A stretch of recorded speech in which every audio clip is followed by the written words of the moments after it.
Great, thank you.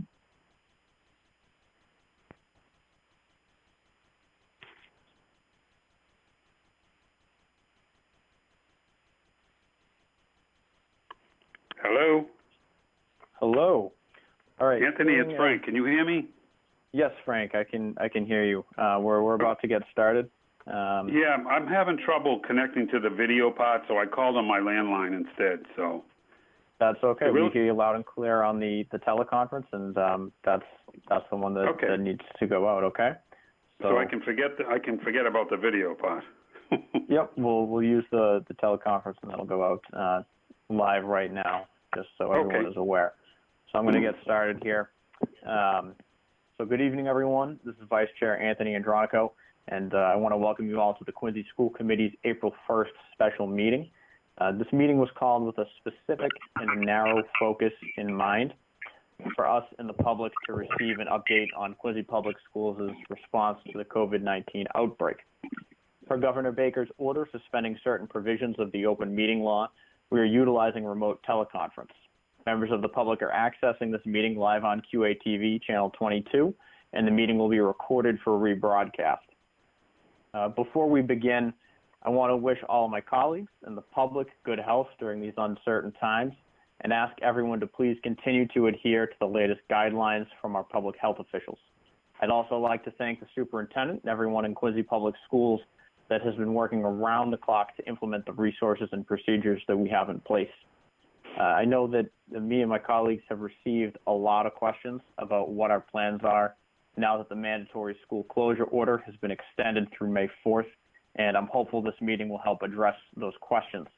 At the same time, I understand people will continue to have questions after this meeting, and I urge the public to please reach out to any one of us so that we can work to address your concerns.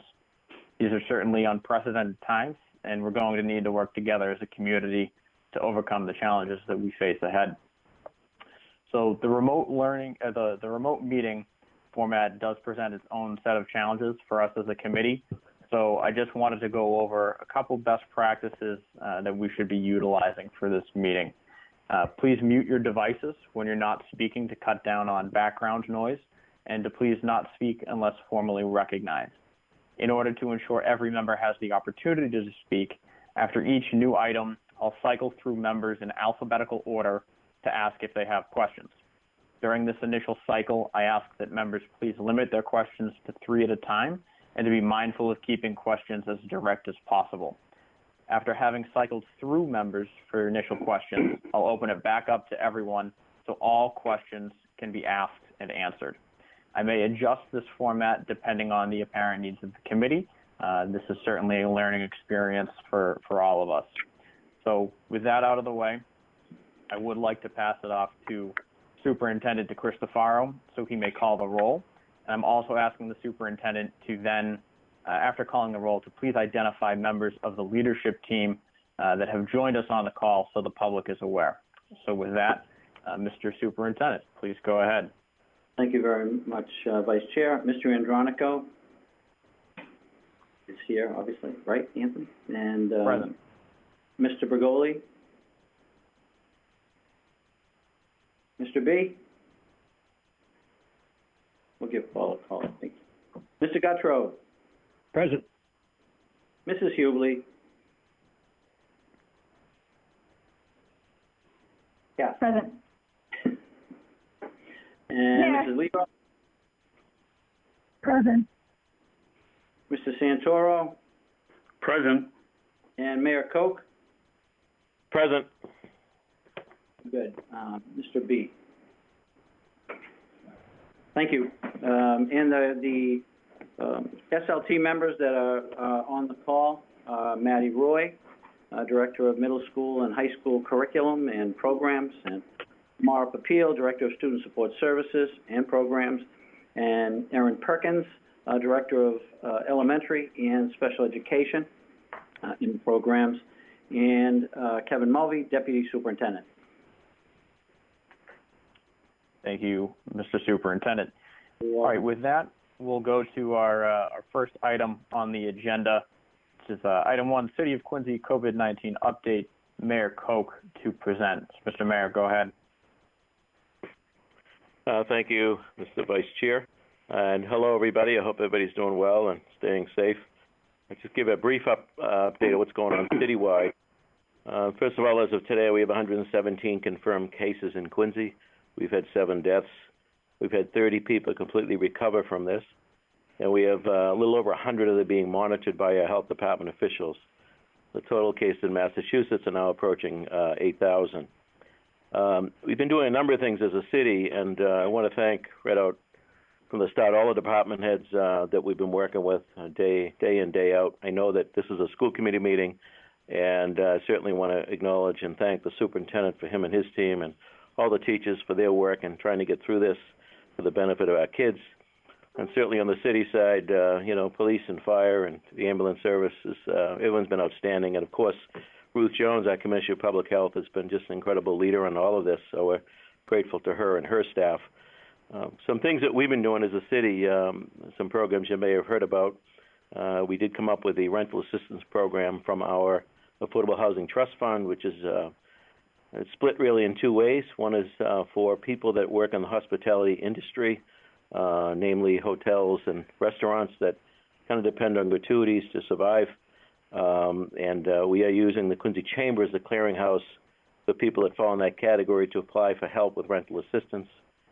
And then we also have people that work in the hair salon, nail salon, gymnasium business that also don't make a lot of money but probably live paycheck to paycheck. And we're working with the Quincy Community Action Programs to handle that part of the program. It's being funded by our Affordable Housing Trust Fund, which was a vote of the committee that supported this initiative. So it comes out of money that was contributed by developers for purposes of housing. So it's a perfect fit for that. And we appreciate that. There's a lot of things going on citywide, but let me just get to one of the items, and that is the stimulus package that the federal government has passed, the $2 trillion stimulus program, which is will have an effect on a lot of things, including unemployment benefits for people, small business administration, loans, all kinds of things. But zeroing in on Quincy, there's 2 particular areas that we've zeroed in and done some analysis with, and that is the CDBG block grant program. In talking to Congressman Lynch and Congressman Kennedy and others before, we asked for some adjustments and how we can use that, a little more flexibility, and they've included that in the bill, so we have some flexibility there to deal with some of the needs we have on the ground. For example, our food pantries are all stressed out at this point, so we're finding some resources to help them keep their shelves stocked for sure. The other area is the area under Title V into the stimulus that is going to get aid directly to cities and towns. Cities with 500,000 or more people will deal directly with the Secretary of the Treasury. Cities and towns smaller than that will deal through the state government, but it is pretty much a guarantee the formula is in place. So we're looking, and I don't want to get into the number right now because I want to make sure we get all our ducks in a row. But as part of that, I am looking at the purposes of the school system, looking at buying some technology out of the stimulus program, essentially perhaps, and this is not my strong area, as Anthony knows, but certainly Chromebooks / laptops for our students. I mentioned to the superintendent today, we'll talk in more depth going forward, and I guess I would probably concentrate immediately on high school, probably 9th, 10th, 11th graders, and then after their first new fiscal year, look at middle school technology as well for perhaps each of the students. A lot of detail to this, but I think this is a good time to be looking more in depth at this, and perhaps with some federal funding for it, it'll make it a little easier for our system to absorb it. And I know that's putting it very simply.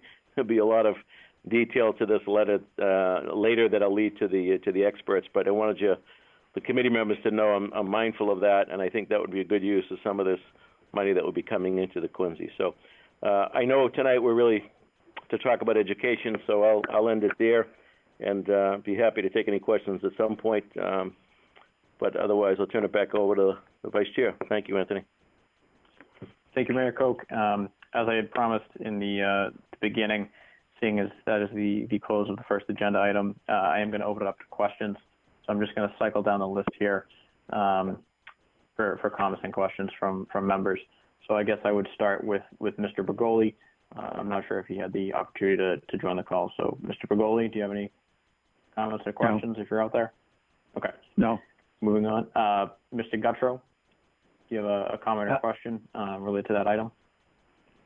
Just a quick one. Want to thank the mayor and Ruth Jones. I know that Ruth was before the Quincy School Committee on the 4th of March, early on in the process, or certainly more than a month ago. And obviously a lot has changed, and I appreciate the hard work that happens behind the scenes in city government, and the fact that, it's still operating well. I've touched a number of departments, and everybody's terrific. I mean, morale is good, so I appreciate it, Mr. Mayor, and thank you for looking at the schools for investment with the stimulus. Okay. Mrs. Hubley? No, I'm all set. Thank you. All right. Mrs. Lebo? I'm all set. Thank you. All right. And Mr. Santoro? Yes, just I wanted to take the opportunity to also thank the mayor for handling the technology needs that this situation calls for. I know a lot of the kids that are at home not being able to have access to information is a big roadblock in us moving forward, and I just want to say thank you at this time. Thank you. All right. Thank you, Mr. Santoro. Moving on to the next agenda item is the superintendent's report. I'm going to pass it off to Dr. DeCristofaro, and as I do that, I just want to ask that maybe take a beat after each item in the report for comments and questions from my colleagues. So, Mr. Superintendent, go ahead. Okay, thank you, Vice Chair. Mayor, thank you very, very much for everything you have done, and as well as Ruth Jones. Very, very appreciative. But I also can say that I am so grateful and so proud to be part of this school system, proud of our SLT, proud of our teachers, proud of so many of our principals, assistant principals, our academic classroom people, and our academic program people, academic support people that have done everything they possibly can right from the get-go. And I want to appreciate, the school committee for its role in suggesting and talking with me along the way, and talking with many of our SLT members on the way, and sharing concerns out there with parents and so many others. So I'm grateful, and I'm just incredibly proud, and ask people just to be more patient, because we're getting there. We're doing so much more than we were doing 2 weeks ago. With that, I hope all is well with our school committee and our families, and in such an incredible, absolutely incredible time. We have sent 12 advisories out, actually since January 28th with the first health advisory. And then the latest, about our nutrition sites, remote learning information.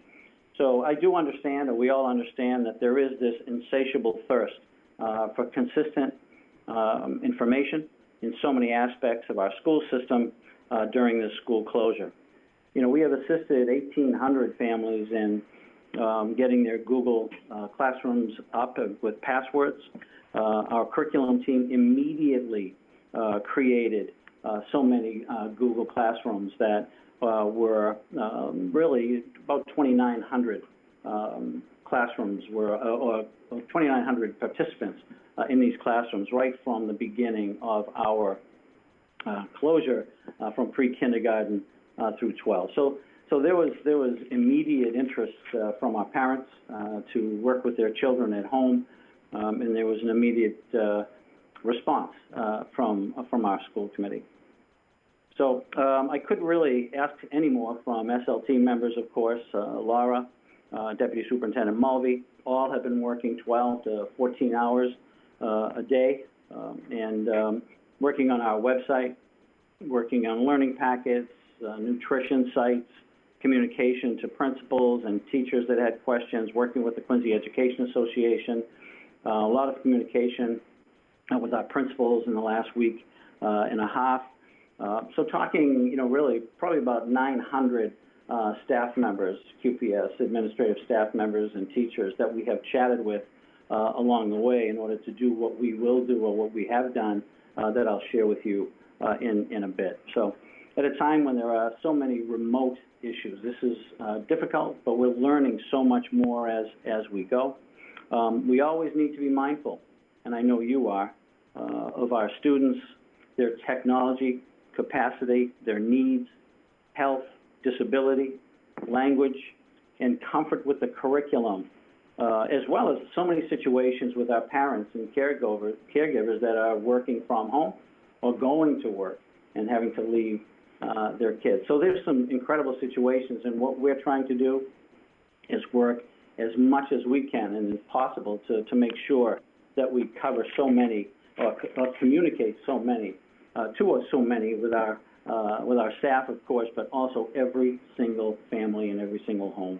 And I think what you'll hear when we begin to talk about our website is that we have already really connected with so many families prior to this, the commissioner sharing with us just last week, on Thursday of last week, what he looks at or what he's saying should be in our remote learning process. So just moving along with the superintendent's report and looking at grade reporting. And then I'll stop after this, Vice Chair, for any input into the grade reporting piece. But on Friday, April 3rd, this Friday, progress reports for our pre-kindergarten classes and report cards will be sent pre-kindergarten, or really grade 1 to grade 8 for report cards to all parents. That's on Friday morning. That's on our website. I will connect with parents as well on Instant Alert on Friday to remind them. And we also have the ability, and what we've done in the past with our principals and with Coddington, is if people need to get a hard copy, we make sure that everyone gets a hard copy. And if they come up here, and if the request comes up here from our website or from a principal, we'll make copies here and send them out to as many parents as we need to, so they get those report cards as timely as possible. We're working with the high school principals and high school assistants to take a look at this quarter 3 and quarter 4 time, whether we come out with quarter 3 dates, quarter 3 reports based on the last day the students were in class, or do we blend quarter 3 and quarter 4? So that we're talking about that. We haven't really done much with that right now, but we'll end up talking to the principals, assistant principals, and our department heads and to see where we go with that. So that's the grade reporting piece. And Mr. Andronico, you want me to stop there, or you want me to keep going? I think if you could stop there just for a pause. I'll cycle through. Mr. Bergola, do you have a question on that item? No, I'm fine with that, please. Thank you. Mr. Gautreaux? A couple of questions, if I might. Of course. Through you to the superintendent. So report cards for middle and elementary will go out Friday, and you're going to do an instant alert. Is that what you said, Dr. D? Yes. Excellent. And a decision on fourth quarter, or excuse me, the third report card has not been made yet, how to handle that. That is correct. And the for high school, the quarter ends April 3rd. Is that correct? For high school, I'm not really sure.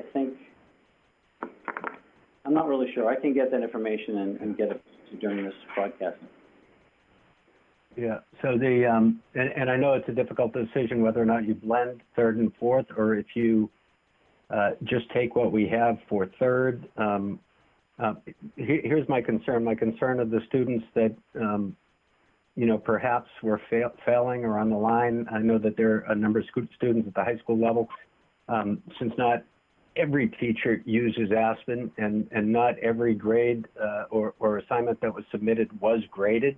So a lot of the students didn't necessarily know where they stood at any given point, or at the point when they departed.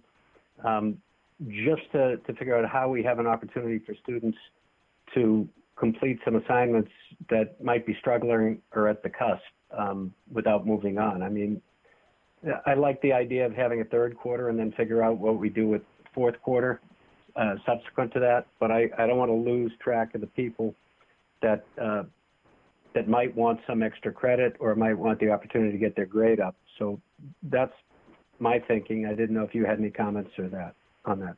No, I think those are good, very good considerations, and we'll talk about those because if we do the quarter three end date, I think that it may be that students may feel, or parents may feel that it's unfair in a way. So maybe it is better to blend both, and I don't know what the rules would be there, or how we do that. So hang on a second. Excuse me. Yeah, so those are great considerations, Doug, and we'll keep those in mind, and we'll see where we go. But I think what we'll strive for, more importantly than anything else, is making sure it's the fairest possible to all those situations that our kids face at this time. And then the last two questions, if I could, Mr. Andronico, is do you have a timetable for making a decision on third quarter grades for high school? And will the school committee be at least advised of that in advance of that decision, or have an ability to weigh in? Certainly. I mean, what I can do is when we meet with, remotely, obviously, with whomever, we put on a call and talk about it and to seed it, to see what ideas they may have. They can think about some things. Actually, the principals, assistant principals, department heads can come back with a recommendation. I can share that recommendation with you. We'll make the decision, but I think that to open it up to any considerations or some advice from what we come up with, I think would be a good thing. And then that final point, and this is a quick one. I've watched many of the governor's daily press briefings, but on two in particular, he mentioned education. One, he had the DESE commissioner, and then the subsequent day, a reporter asked about grading, and the governor said, and I quote, "Decisions about progress and grading in Massachusetts have always been made at the school district level, and that will continue to be the case." And I'm asking, is that your understanding, or are you hearing something different? Those are the governor's words at a press briefing. Yeah, would you just repeat that quote again for me?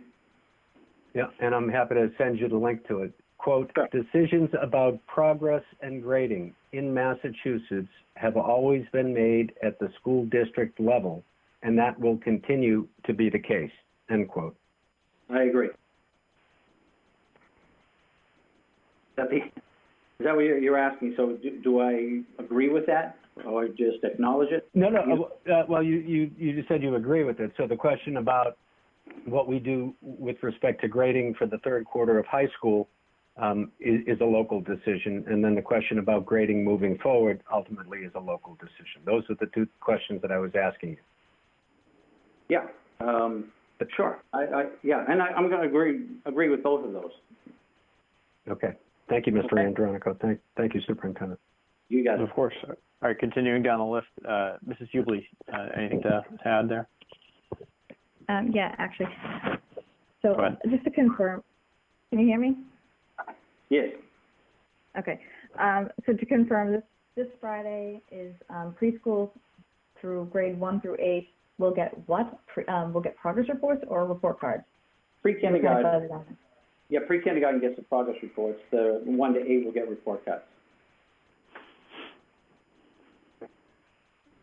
Okay, and I share the concerns that Mr. Guttrow expressed regarding high school and missing work, and I've actually had a number of phone calls from parents with that same concern regarding if their student is currently failing or has missing work, and they haven't been able to get in touch with the teachers to be able to get that work into their teacher. So I have heard that concern from parents as well.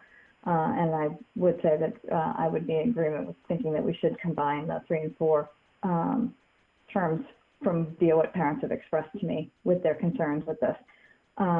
Also, with students that are getting their report card in grade 1 through 8 this Friday, if they have the same concerns with their students, should they call in, or what are you expressing that they should do with the same missing work or something like that? I would suggest that they email their principal. And that would probably be the very best way to do it, rather than going to the teacher right now, whatever. I think that if they email the principal, and the principal should be able to handle any issues like that. Okay. All right. Thank you very much. Thanks, Kath. Okay. Mrs. Lebo, comment or question? Yes, I have one question for the superintendent, please. Dr. DeCristofaro, if the state is recommending that we not grade students the way we typically do, even though it's still up to us, unless we can really, really assure that we have an equitable process, it's going to be very difficult for us to go beyond completed or incompleted on assignment. So I just think that we have to keep that information in the back of our minds too, and also, work through the MASC and some other bodies about how they're figuring this out, because we want to be equitable, but we also want the work to be purposeful for the kids and still find a way to be equitable. So I think those are the other decisions that have to be made around the high school stuff. Sure. Thank you. Thanks, Emily. Thank you, Mrs. Lebo. Mr. Santoro, comment or question? I'm all set. Thank you. Okay. Yeah, I just wanted to echo some of the sentiments that Mrs. Hubel and Mr. Guttrow had, just about really how to move forward. I know the guidance from DESE has been to offer credit or no credit, specifically to high school. But I did have a question on maybe what that would look like for impacting high school GPA moving forward. I'm not sure, Mr. Superintendent, if you've had any discussions with your team and your principals, your teachers about what that could even potentially look like. And I know no decisions have been made yet, and that decision ultimately lies with the district. Right. Yeah, and I think what I would do is, as Emily says, look at other resources to see what other people are doing, whether it's other school systems or whether it's the MASC, the Superintendent's Association, just to get a lot of input and then to see where we go forward. But I think we need to get information on all of that. It's very tricky and never been done before. So we don't want to be unique, but we want to do what's best for our students and the families. Okay. Any other comments, questions from my colleagues? All right, hearing none, I'll pass it off again back to Mr. Superintendent to continue. Thank you. Yeah, just the MCAS, we still really don't know. We know that the federal government, the Commissioner of Education requested and received a waiver. What the conditions of that waiver are, he never really said. But obviously at this point we would hope that the MCAS the assessment would not be given this school year. I think it would be very unfair to our kids. The Student Opportunity Act, we can go back to that MCAS, and if you have any questions, Mr. Andronic, okay. But the Student Opportunity Act, same thing. The April 1st deadline obviously is today. So they have not set another date for the SOA that we had done some preliminary work on. The piece of accountability, they have said that the chronic absenteeism, that's usually that September to June, will be with us. It's not going to disappear in accountability, but that element in chronic absenteeism will be set for the first 7 months of school and stop right at that point. So that's the update on MCAS, chronic, and SOA. So I don't know if anyone has questions about that. I think we'll stop it there to see if we have questions. Mr. Bergoli, any questions? Just a comment. What the superintendent just said makes sense, so I'm glad that we're moving on in that direction. Okay. Mr. Guttrow? What DESE accountability? What does that mean? The accountability piece is the chronic absenteeism that we talked about in our school improvement plans. The school system, has that accountability element, and I think they realize that the real break. Can you hear me? Okay. Yes. Yeah, the real break in the closures, I think, really affected them. So they said that they will stop it after 7 months of the school year and judge chronic absenteeism for sites and system on those months. Perfect. Thank you. Gotcha. Okay. Mrs. Hubley? No. All right. Mrs. Lebo, Yeah, I have one concern around the MCAS issue. Though I'm hopeful that they will not. I'm hopeful that they will not move forward with the MCAS, but I really worry about the kids who are in biology and have been preparing for a biology exam this year, that may be in chemistry next year. And so it's an issue. It really is. It's an issue. So, I don't know the answer, but I just think we need to keep it in the back of our minds. Gotcha.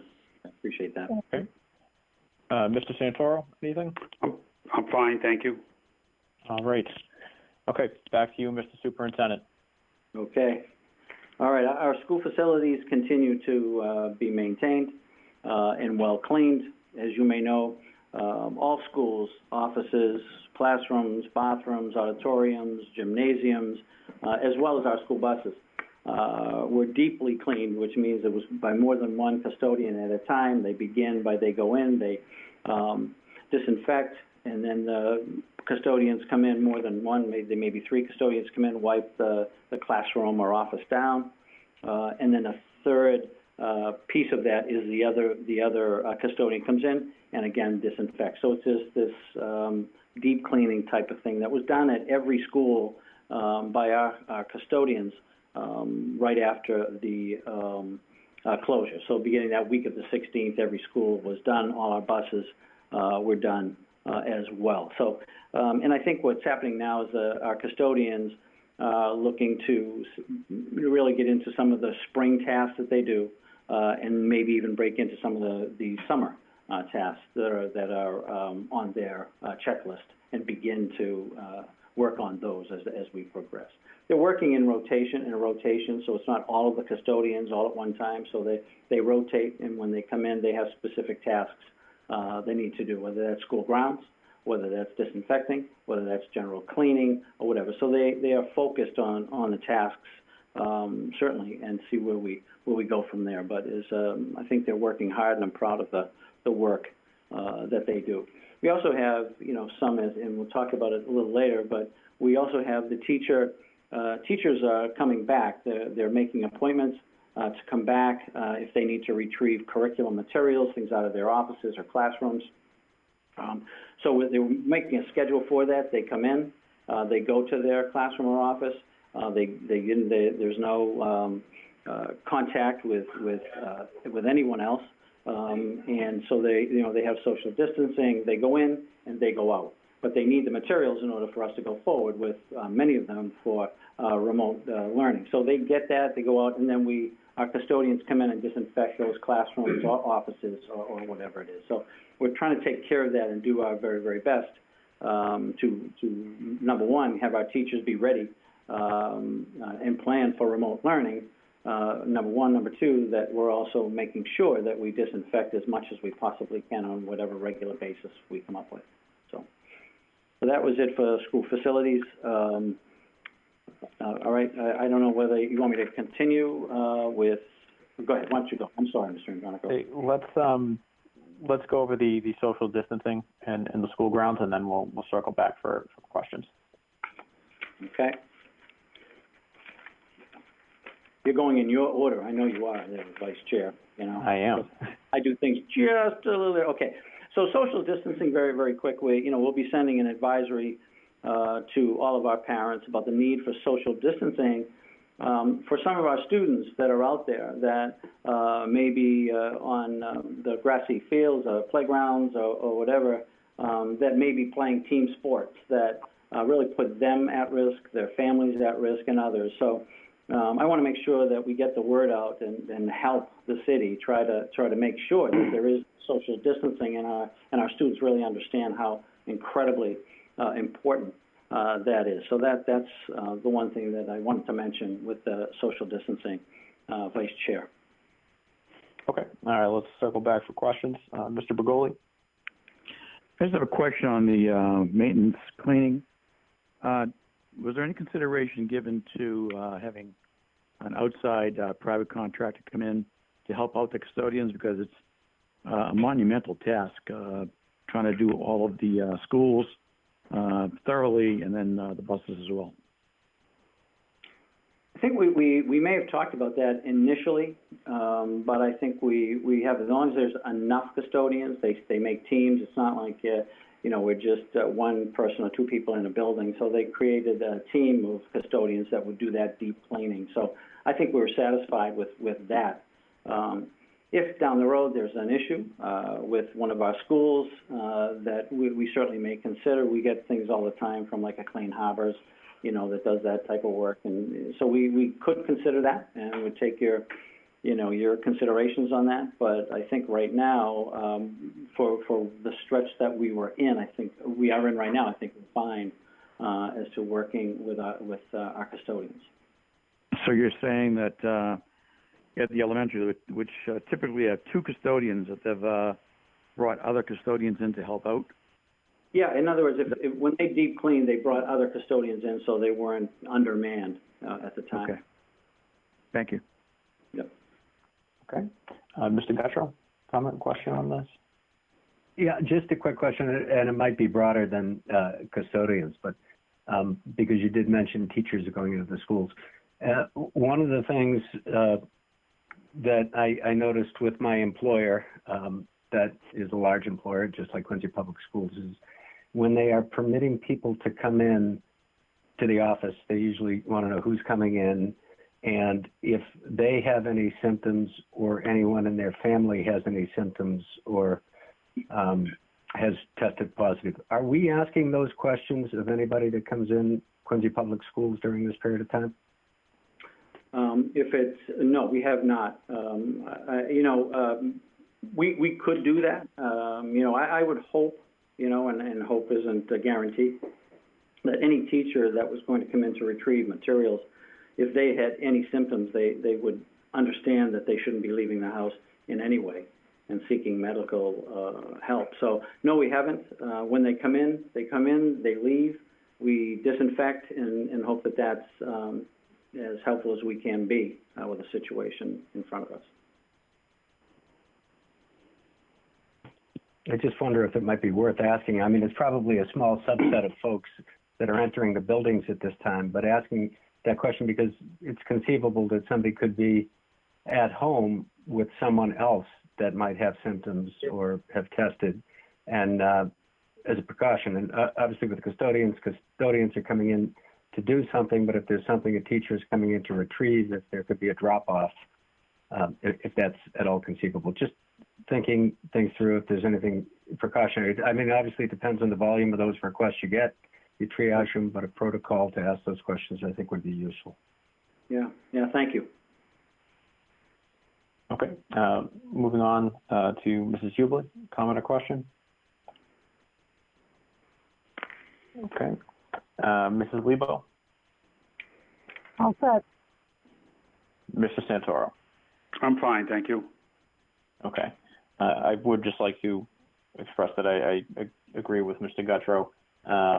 Just on following up, I know we've used this expression, I think, a few times, but trust but verify is, I have a great deal of trust for all the employees of Quincy Public Schools, but just that extra layer, I think, would maybe make our families feel a touch more safe, even for when they potentially do reenter, or for fellow employees, that they know that there's the right checks in place, that when they go in, even though we're doing this deep level of cleaning, that we're also just asking to make sure, has anyone had symptoms, or what's your own situation like? So, Mr. Guttrow, thank you for bringing that up. Okay, any more comments or questions on this from my colleagues? Seeing none, Mr. Superintendent, back to you. Yeah, thank you. Again, the school nutrition, since the Monday after the initial closure, Sarah Dufour and her staff, under the direction of Deputy Superintendent Mulvey, really had organized 4 initial school sites for grab-and-go, lunch, and breakfast. So really, since then, we've gone to 8 sites. These grab-and-go packets, or bags, basically, breakfast of cereal, juice, and a snack for breakfast items, and then for lunch, box lunch. One day it's turkey, could be pizza sticks, and also milk, if they wish to take another milk, because they'll get one with breakfast, and fruit. So it's great to have this service for each and every one of our kids at these schools. But anyone can go to these schools. So at North Quincy High, North Quincy High, Snug Harbor, Lincoln Hancock, were the initial 4 schools. And then after that, we went to, this week, we went to Marshall on Monday.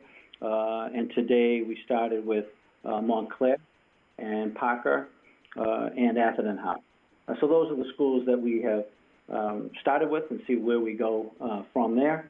So to date, it's probably been about 6,500 combinations, breakfasts and lunches handed out. So Sarah DeFore, her staff, her food service staff, extraordinary. And I think that our principals are also there, practicing social distancing, of course, but around and a presence in their schools. So that's a real plus.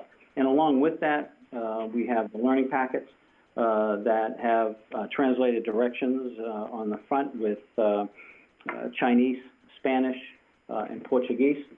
And those are PK to 2 packets, 3 to 5, 6 to 8, and 9 to 12. So those are also very available, and to have those available, certainly, I think you would agree, is not magic.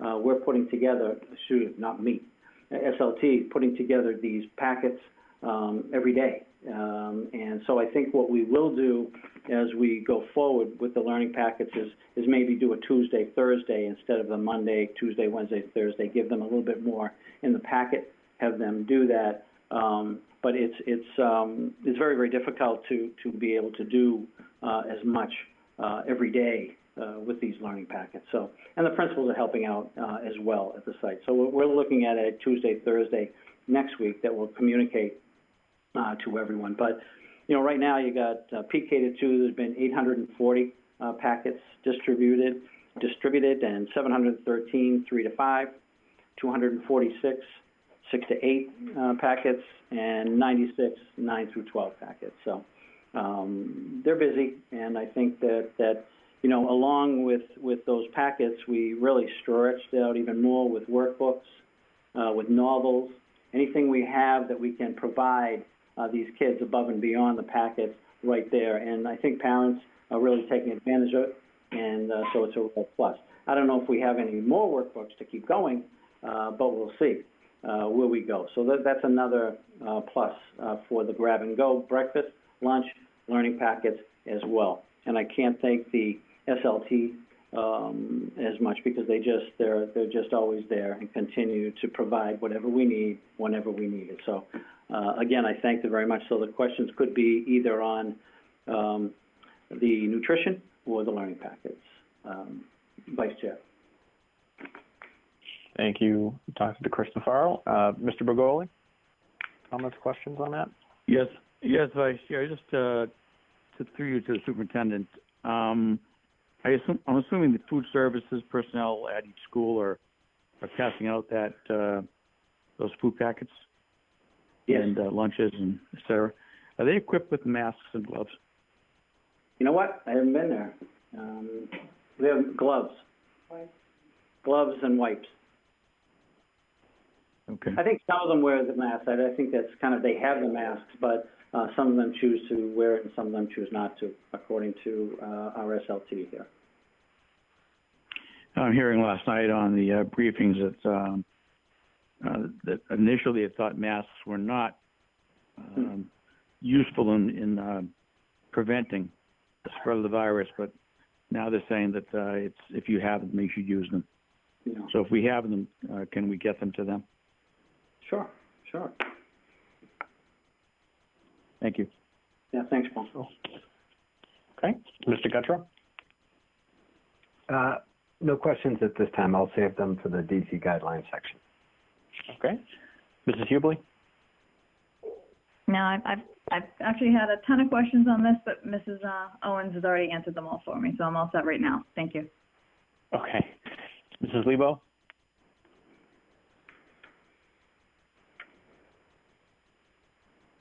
Mrs. Lebo, I think you might be on mute on your phone.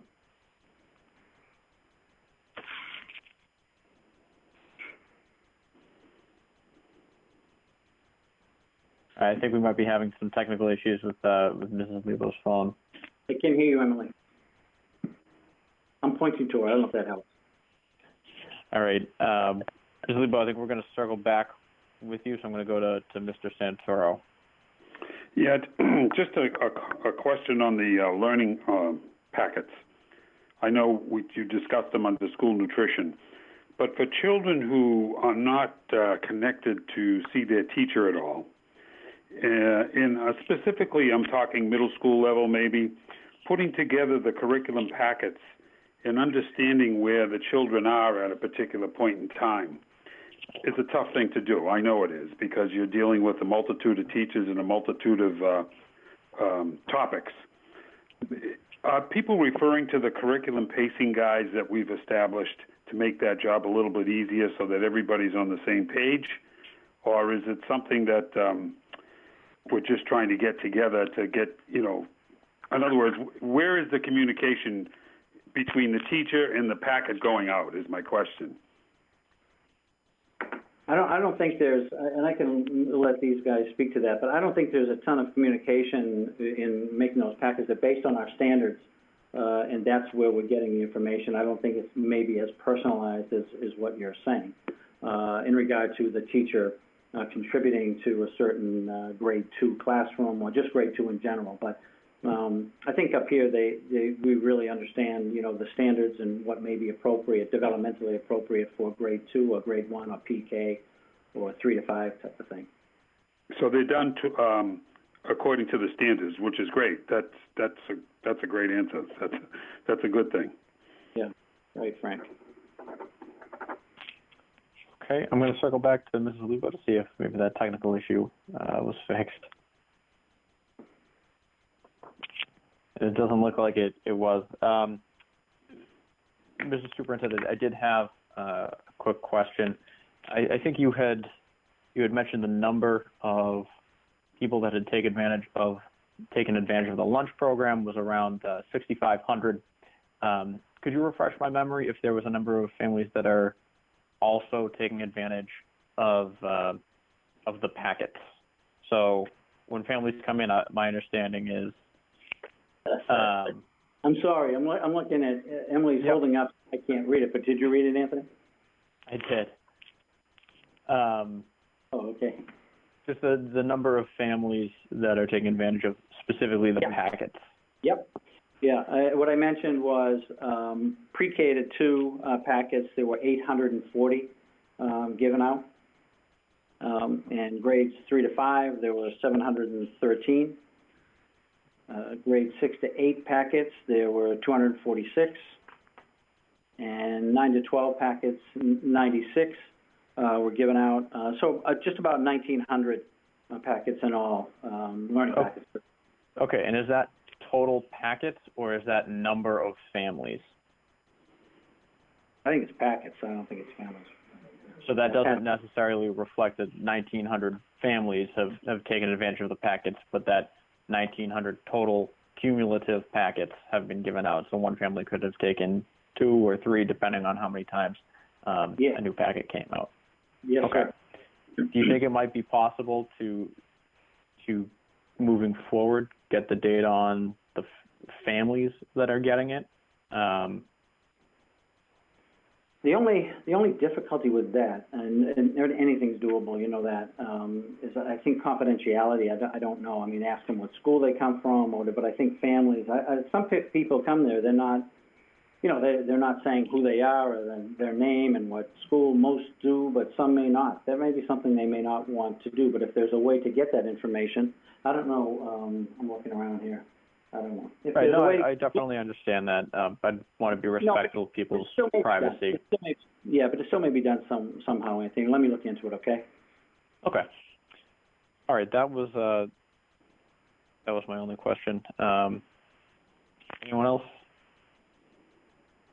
Seeing none. The next item on the agenda, I think, was the DESE's guidance on remote learning. But Mr. Superintendent, do you think we might want to go over the resources that are available on the website before the remote learning, considering that's part of remote learning. Yeah, with the okay. indulgence of you and the committee, I would prefer that. Yeah.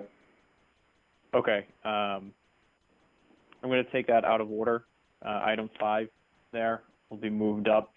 That's the Quincy Public Schools website, academic continuity and resources, with Mr.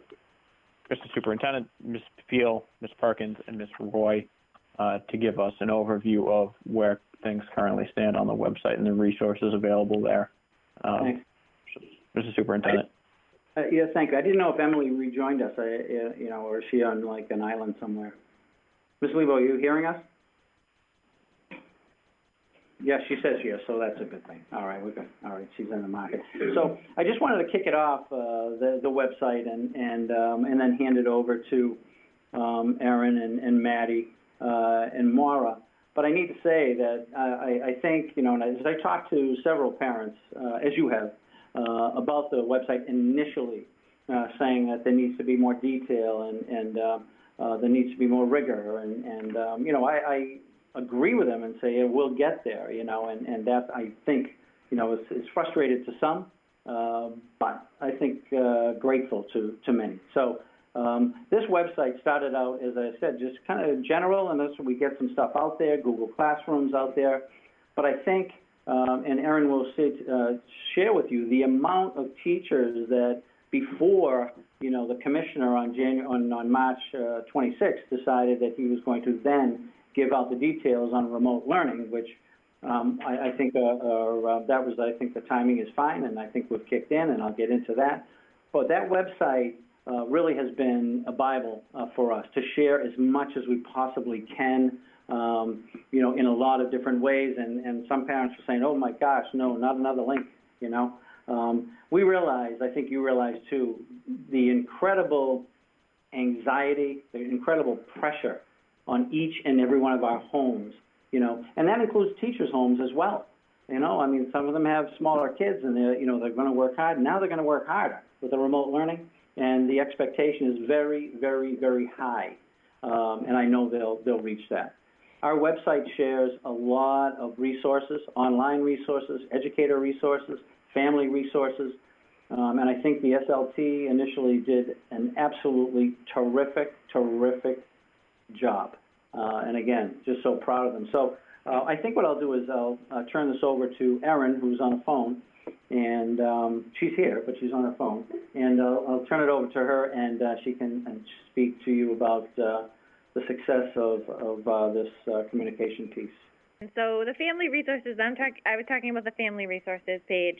So the family resources section, we ended up, we've changed it multiple times, and we ended up creating the sample schedule, which I had spoken about. So we came up with that, and we created that at our different grade bands to try to take some of the links that, our educators were sharing with us and that we had collected ourselves, and to try to provide some structure for our students' day and to show some examples of how students could use those links to fill in, like a Khan Academy math lesson, during at a certain point of the day, to just try to shape the day a little bit more for our students and our families.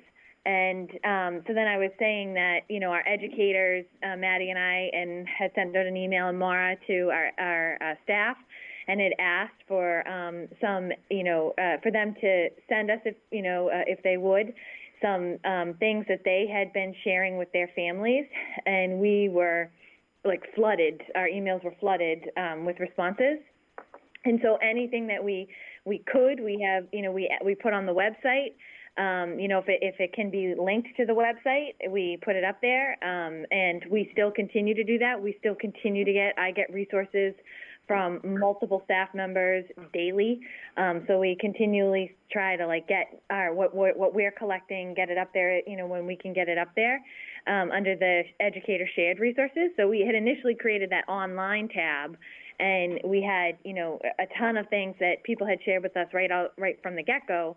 And then, you know, once we sent that email out, teachers were just sending so much stuff. So we ended up creating the educator shared resources section on the family page so that we could start to add some of the wonderful things that the teachers have shared with us. And so some of the things that, you know, even if it's not up on the website, the teachers have shared, you know, we have collected to date about 52 videos from all over.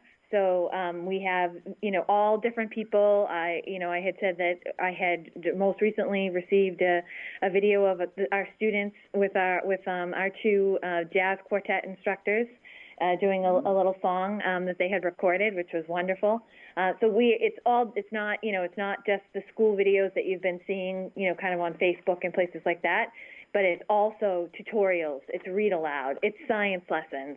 We've collected it all on a massive spreadsheet, and to date we have over 277 resources that our teachers, or 277 items that we have collected.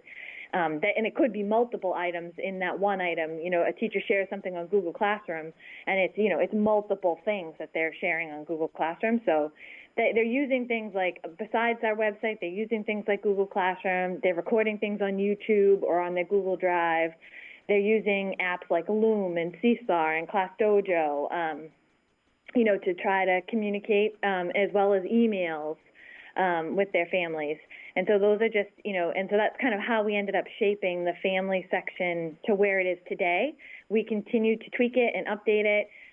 We also have linked to all of our pages a special education blog that I update multiple times a week. And I have videos on there, and any resources that I share, I have schedules.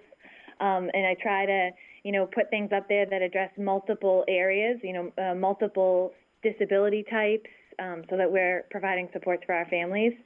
And we are currently working on creating a blog for ELA, math, science, and social studies that we will be, you know, updating throughout the week and providing, like, for families, providing information and resources for families. And so now I'll turn it over to Maddie to talk about the professional development section. Just to cut in there, do you think we might be able to circle with questions on that specific section? Yeah. All right. It's just a little more difficult with a remote meeting to get a full feel. So I think just to stop it there for a moment for a pause. Mr. Pagoli, do you have a comment or question there? Not yet. Not yet. Okay. Mr. Guttrow, do you have a comment or question? Yes. So is this on the new Quincy Public Schools website, Karen, or is this? Yep. Okay, so I'm on it right now for those of us following at home. Where am I looking? So if you go to the top tab that says school closures, or there's a link right over if you click on the picture of Coddington, it will take you there too. And there's like a landing page that's family resources. And then there's buttons at the bottom that have links to all the different grade bands, or you can use the side tab on the left.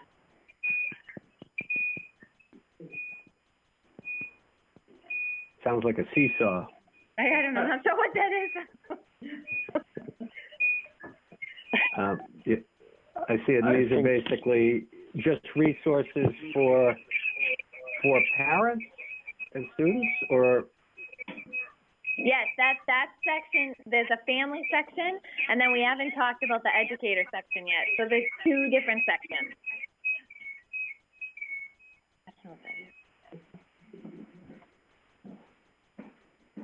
Yeah. Okay. And Mr. Guttrow, was that your only comment or question? I think so. I mean, it's a lot to take in, and it's unclear what you should go to without guidance from a teacher, you know what I mean? Like if you were getting communication from teachers saying, hey, on the Quincy Public Schools website, we've got XYZ, it might be useful for you to look at this. Hopefully we can get to that point because I think that would have value. Okay. Mrs. Hubley? I'm all set. Mrs. Lebo? Can you hear me? Yep. Mrs. Lebo, I think you have a feedback loop with your computer video there.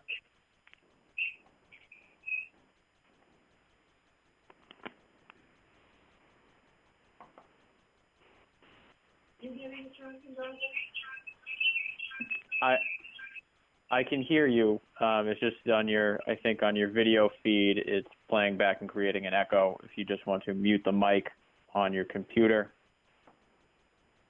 and then use just the phone there.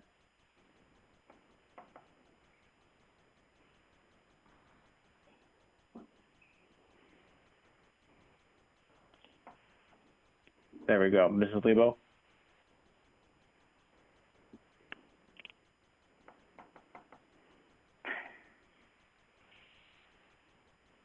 I think she muted the wrong mic. Mrs. Lebo, I'm not sure if you're coming through clear, but I can't hear you on your phone. It looks like my colleagues cannot as well. We're going to skip Mrs. Lebo for just a minute. Mr. Santoro? I'm fine, thank you. Okay. All right, I'm going to pass it back to continue with the presentation for the meantime. Thank you. Thanks. Good evening, this is Madeline, and I want to tell you just a little bit about the professional development menu that we created for our Quincy Public School staff. So over 2 weeks ago, the superintendent's leadership team, with tremendous support from our academic program directors, principals, department chairs, and even some teachers, we put together an offering that would go out to over 20 school sites and programs that would participate in some professional development that would only require up to 2 hours worth of their time, but extend their new learning. We have covered 11 content areas with 60 options total. Some of the options that we have available are around core subject areas, social emotional wellness, special education, digital learning, performing and visual arts, and foreign language, to name just a few. We created an online sign-up form, and on the website, the teachers could access sort of a menu of descriptions before they made their selection. And we're very happy to say that we have over 807 staff members participating in professional development this week. This current offering will be completed on April 6th, and then we will begin to provide weekly menu items that the teachers will continue to access, take advantage of, and collaborate with. Thank you. Now I'm going to turn it over to Maura to talk about, I will take, yes. Anthony, is there any questions you'd like? Let's find out. Mr. Bergoli, comment or question? None. Mr. Guttrow? So I'm just trying to be clear. Usually we have a presentation in front of us, but was that essentially an update on professional development?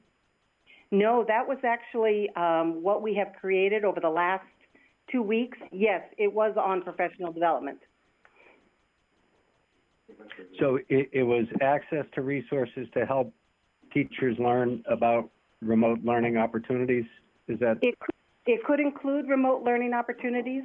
We had a number of digital learning opportunities where they could learn about, where they can learn about Google Classroom, or just learn about some of the best strategies for remote learning.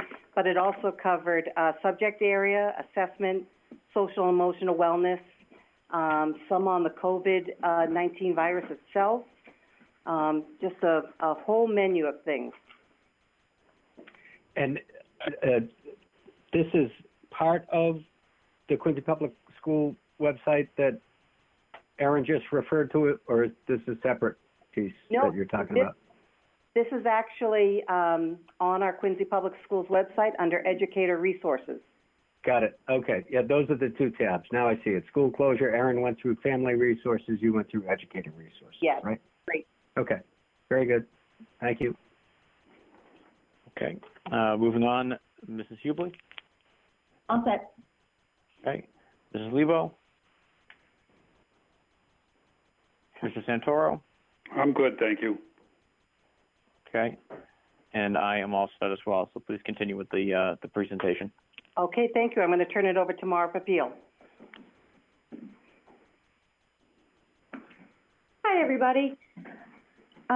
So what we did with Student Support Services really parallels what was happening in the academic world.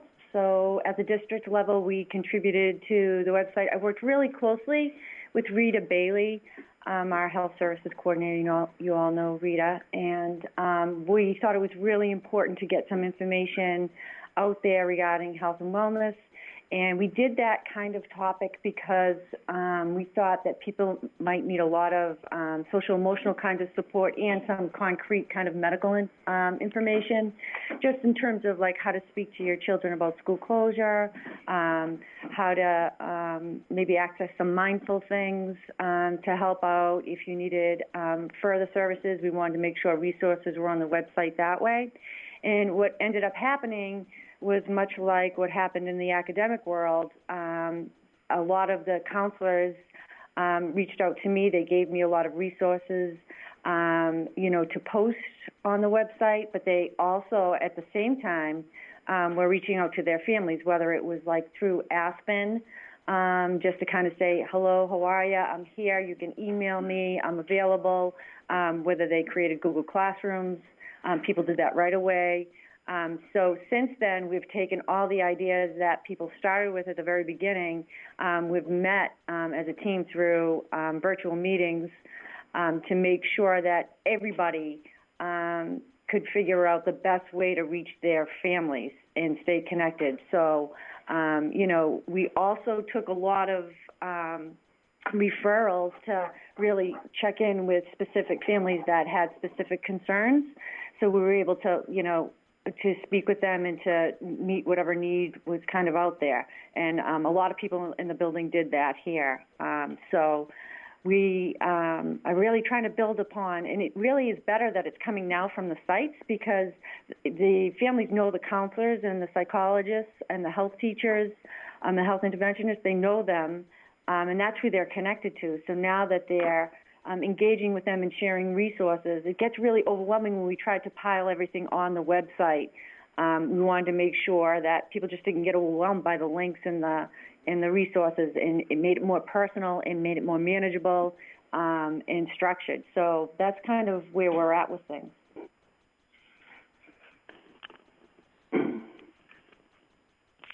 Okay. I don't know. I'll open up for questions. Mr. Bergoli? None. Thank you. All right. Mr. Guttrow?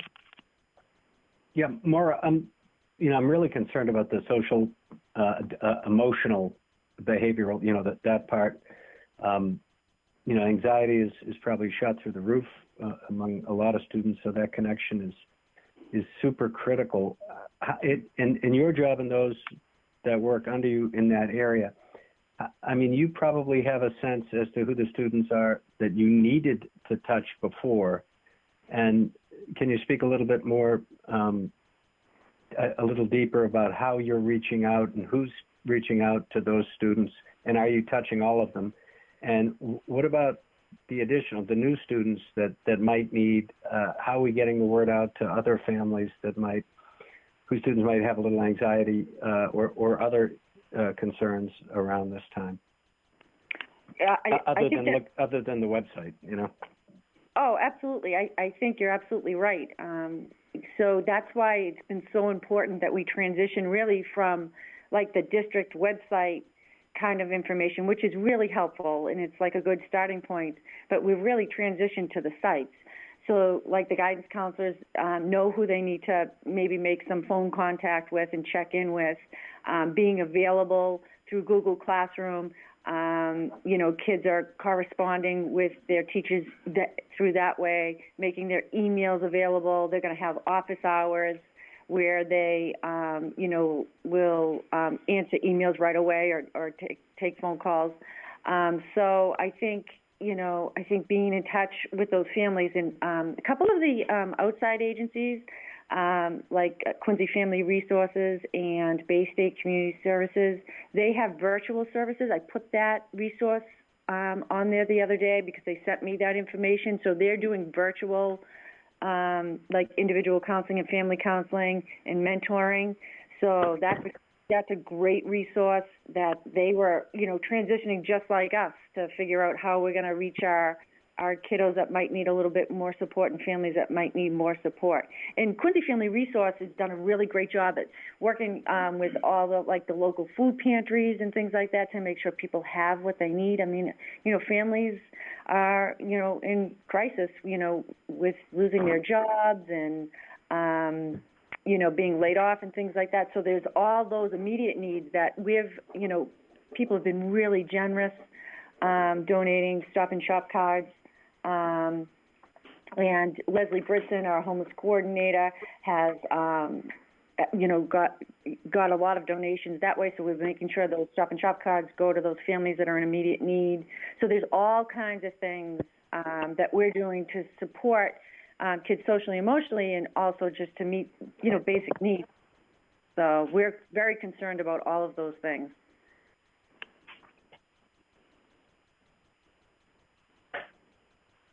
Okay. Mrs. Hubley, any questions? Okay. Mrs. Lebo?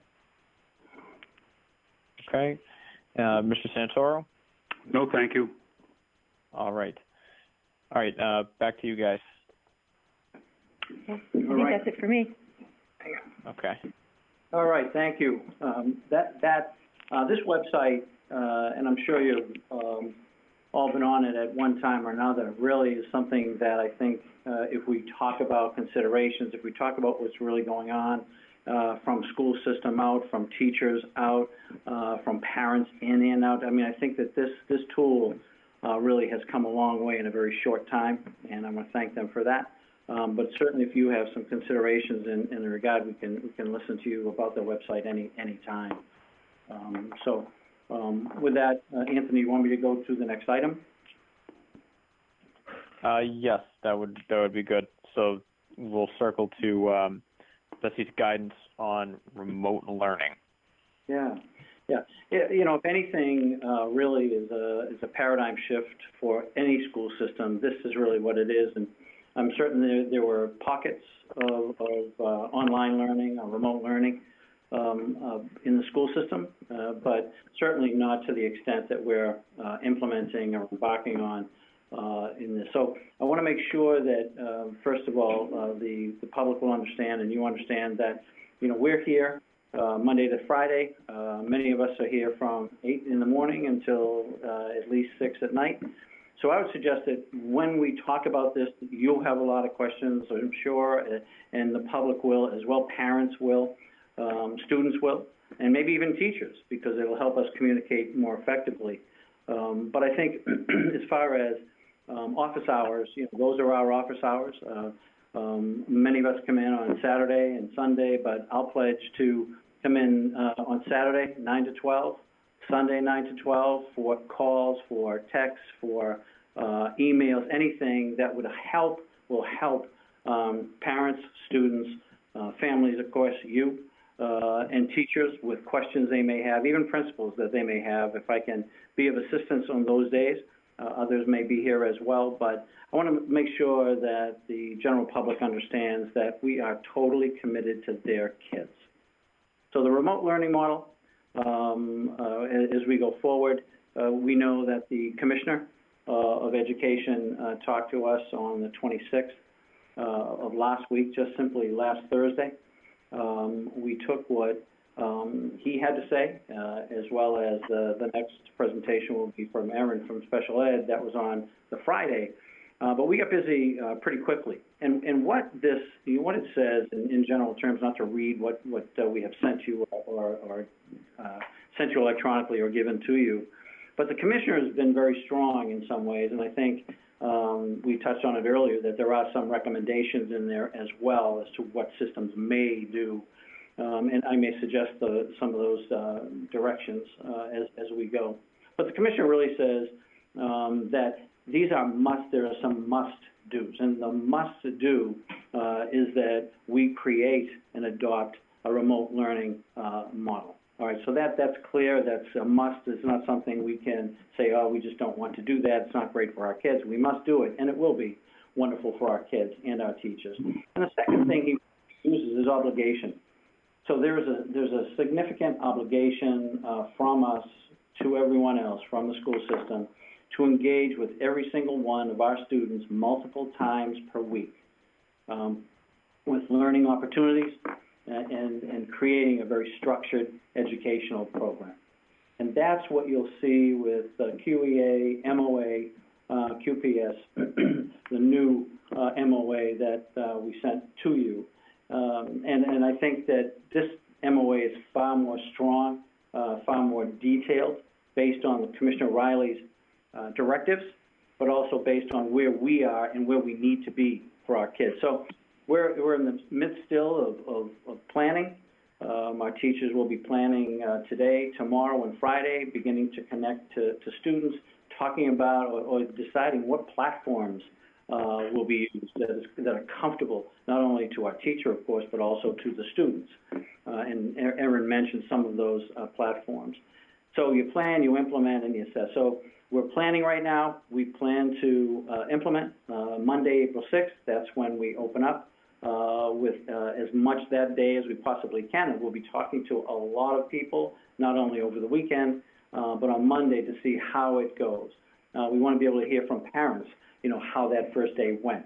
We want to know about the connections to their children and the structured program that we are suggesting a schedule for each and every level, suggesting a schedule that teachers will work within to assign assignments to those kids within those times. So the commissioner, again says that students need to spend half of a regular school day on assignments, on enrichment, and on physical activity. So we need to provide that somehow, some way through all our programs and all our staff. So that was one thing. And the whole idea of keeping learning alive certainly, I think, should continue at our elementary level. In new learning, I think at the high school level, the middle school level, I think we need to provide a review of where we were with our kids from teachers and where we need to be. So I think moving on, certainly at the high school level because of grading, but at the middle school level, because I think that if there's that solid review and teachers feel their kids are comfortable, I think we should move on with the curriculum and see where we go with that. I also think that at middle school there may certainly be non-grading, but incentivizing in some other way. Same with elementary. Incentivize to make sure the kids feel really good about what they're doing and the success they're making. And also from teachers differentiating, making sure they know which students need accommodations, which students have more of a need than others. And that's where our resource room teachers will continue to work with our students. And we also trying to build in a team time, so our teams at every level can meet and talk with each other to see what's been successful and what we need to improve on. So those are the grading considerations from a commissioner. High school credit, he says, the credit-bearing courses. So it's credit, no credit, very similar to pass-fail. They didn't do the pass-fail because they thought that was too strong for kids at this time, going back to the anxiety level of our students. So, but I think if we explain it, when we explain it to our teachers, that's really what it will be.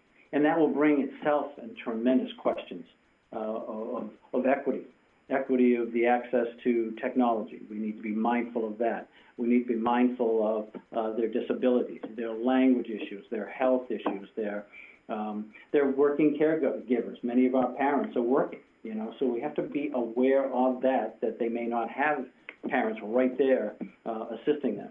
And also just in general, their comfort with curriculum is incredibly important, and our teachers, elementary, middle, or high school, need to understand that they come first. And that's what it's all about. And the comfort level they have with the process of remote learning, the comfort level they have with the comfort and curriculum, of course, but also with their disabilities. This is not about how we can do gotcha with our kids. This is about individualized and personalized education straight from the heart to their head. That's what it's all about. And every parent should understand that that's what we also are all about. So individualized, personalized, remote learning opportunities. Blending the three things: academic, blending enrichment, and blending physical activities within a structured day.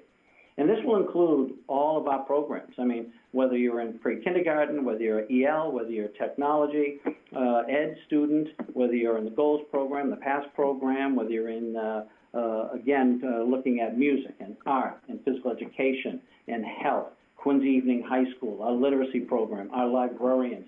Every program that we fund, every program that's in this incredible system will absolutely be a part of this. So there will be close to 860, 870, maybe 880 professional staff members and principals and assistant principals and deans and guidance, all looking at how we can reach every single one of our students and make them feel good about where they are and make them feel good about the curriculum that they're engaged in and any social emotional learning that is so important, as all of you certainly know.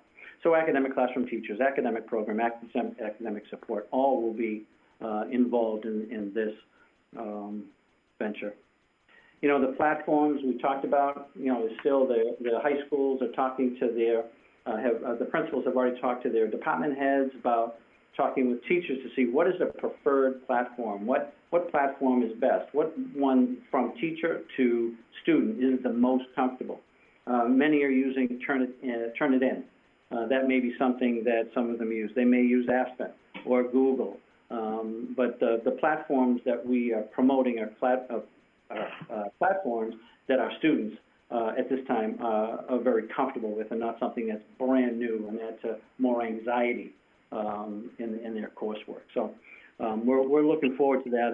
I think that the platforms at the elementary, I think there's a plethora of them, and I think that their students are very comfortable, like Dojo, you know, are very comfortable with what they've been doing for so long this year.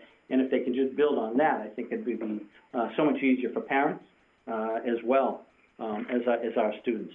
You know, we sent letters to parents yesterday, explaining this to staff as well, explaining the process. It's going to take a lot more, and that's why I think the increased office hours of the weekend, I think, will help if parents want to call, parents want to write, text, whatever they want to do to get a hold of us here at Coddington, I think would be very welcome.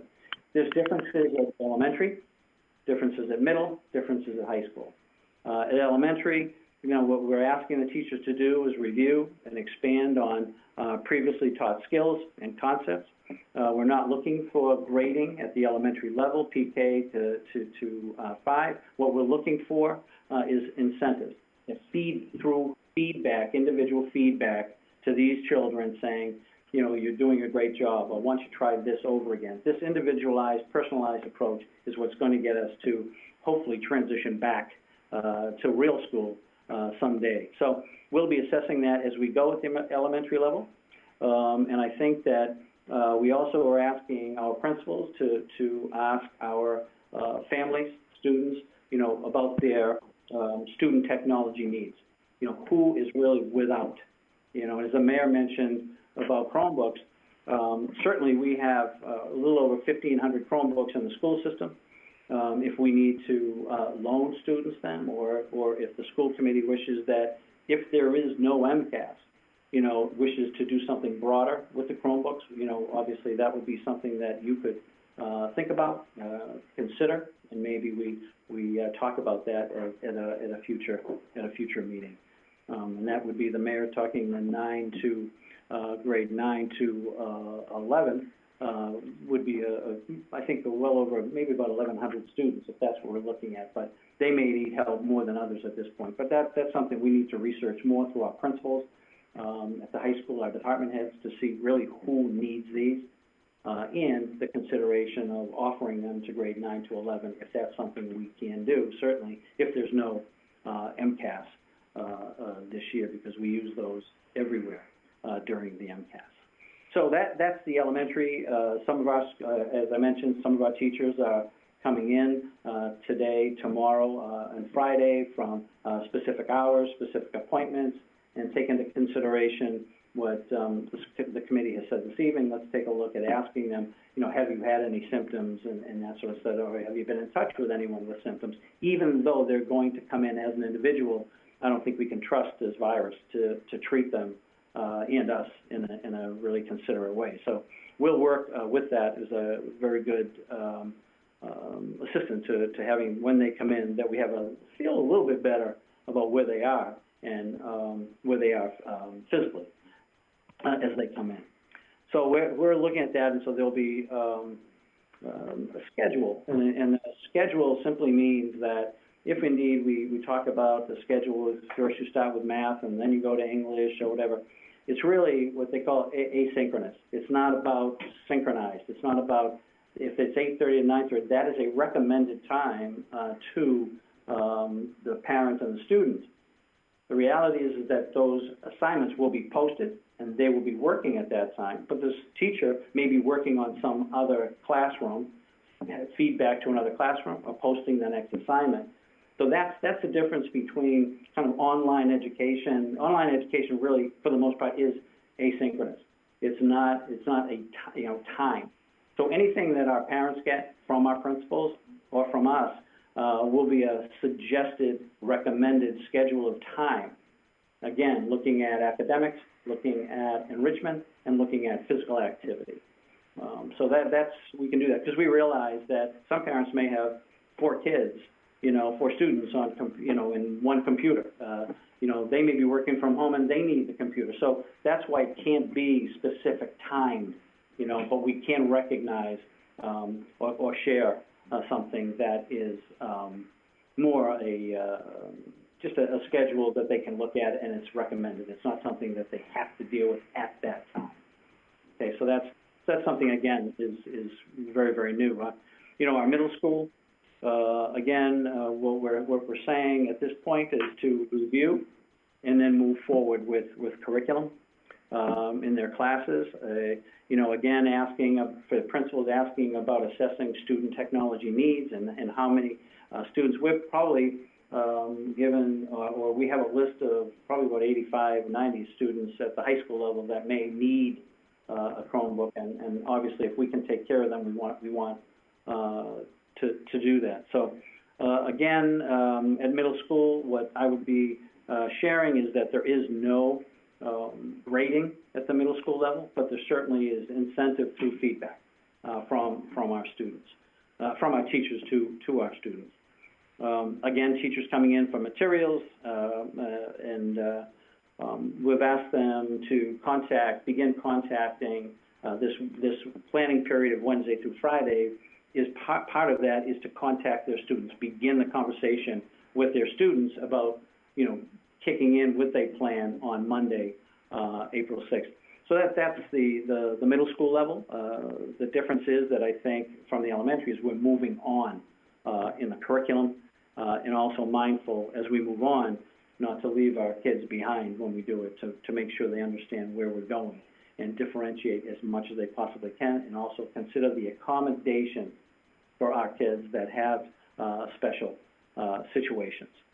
So again, we sent the letters home. Our elementary letter said exactly what I just shared with you. So we sent that out yesterday. Our middle school, very much like the elementary, except for the fact that those changes we shared, that I just shared with you from elementary to middle, were included in that letter to all parents and all staff yesterday. And then our high school, really, when we talk about our high school and we think about grading, again, just to reiterate, the grading from the commissioner says our credit-bearing courses need to say credit or no credit.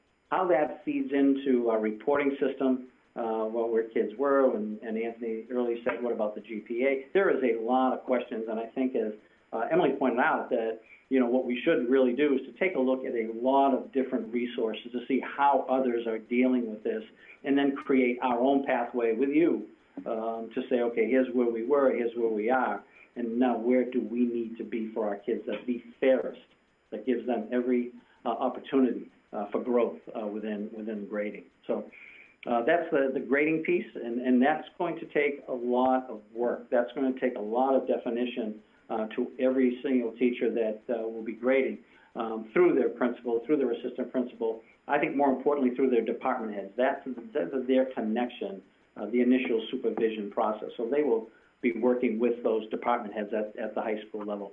They'll also get, and we're still developing that, Maddie, with our recommended schedule. It's far more difficult, as you know, but we're going to keep on this multiple times per week, connections multiple times per week, whether you're teaching a class or you're reaching out in some other way. That's our goal. That's the commissioner's goal, and that should really be ours anyway as we move forward. Teacher visits again. Mr. Superintendent, do you think we could take a pause there? I know you were just hitting your stride, but I was hoping maybe we could open it up for that's for right. just a couple questions for a pause. Yep. So thank you. All right, I'm going to start again at the top, going down the list alphabetically. So Mr. Bergoli, do you have any comments and questions for Superintendent thus far?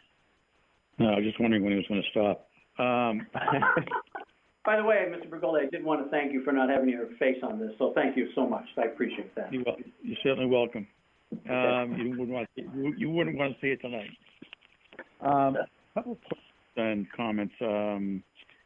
I know we haven't probably gotten to this piece yet, but the state of Georgia today decided to shut down the schools for the rest of the year. I know they have an earlier shutdown date than we do in Massachusetts, but if that were to occur, I mean,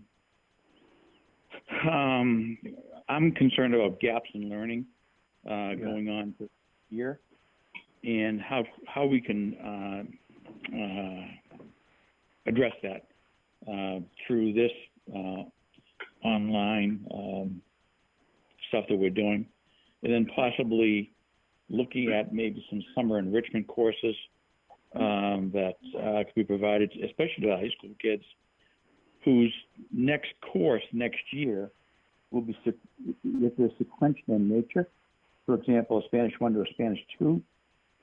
If they have that gap, if they have that that time frame where they haven't had the full instruction, can they get it so they can be up to speed when September starts? Second, I'm concerned about, particularly in the science areas, the labs.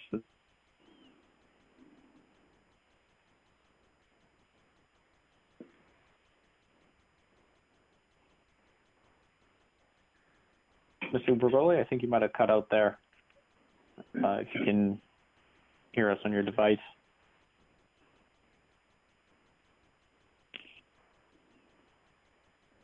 Okay, in the meantime, I'm going to continue down the list and see if Mr. Guttrow has a comment or a question.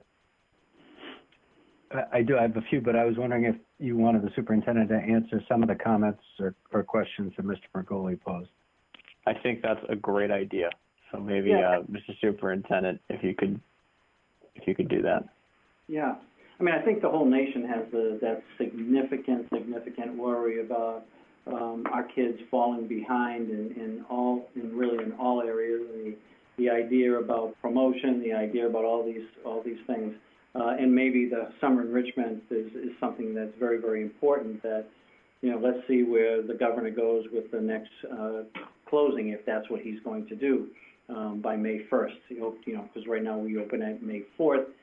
Is that going to happen? Most likely not, but that's up to the governor. So I think this online piece, the remote learning piece, could be something that helps us for quite a bit of time, even with some of the programs that we offer in the summer. We could be doing that and do a lot more of it. We also have a CELIS, that's online strictly for a lot of different subjects. Is that a way to help our students improve or keep up with what they need to keep up with? But the point's well taken.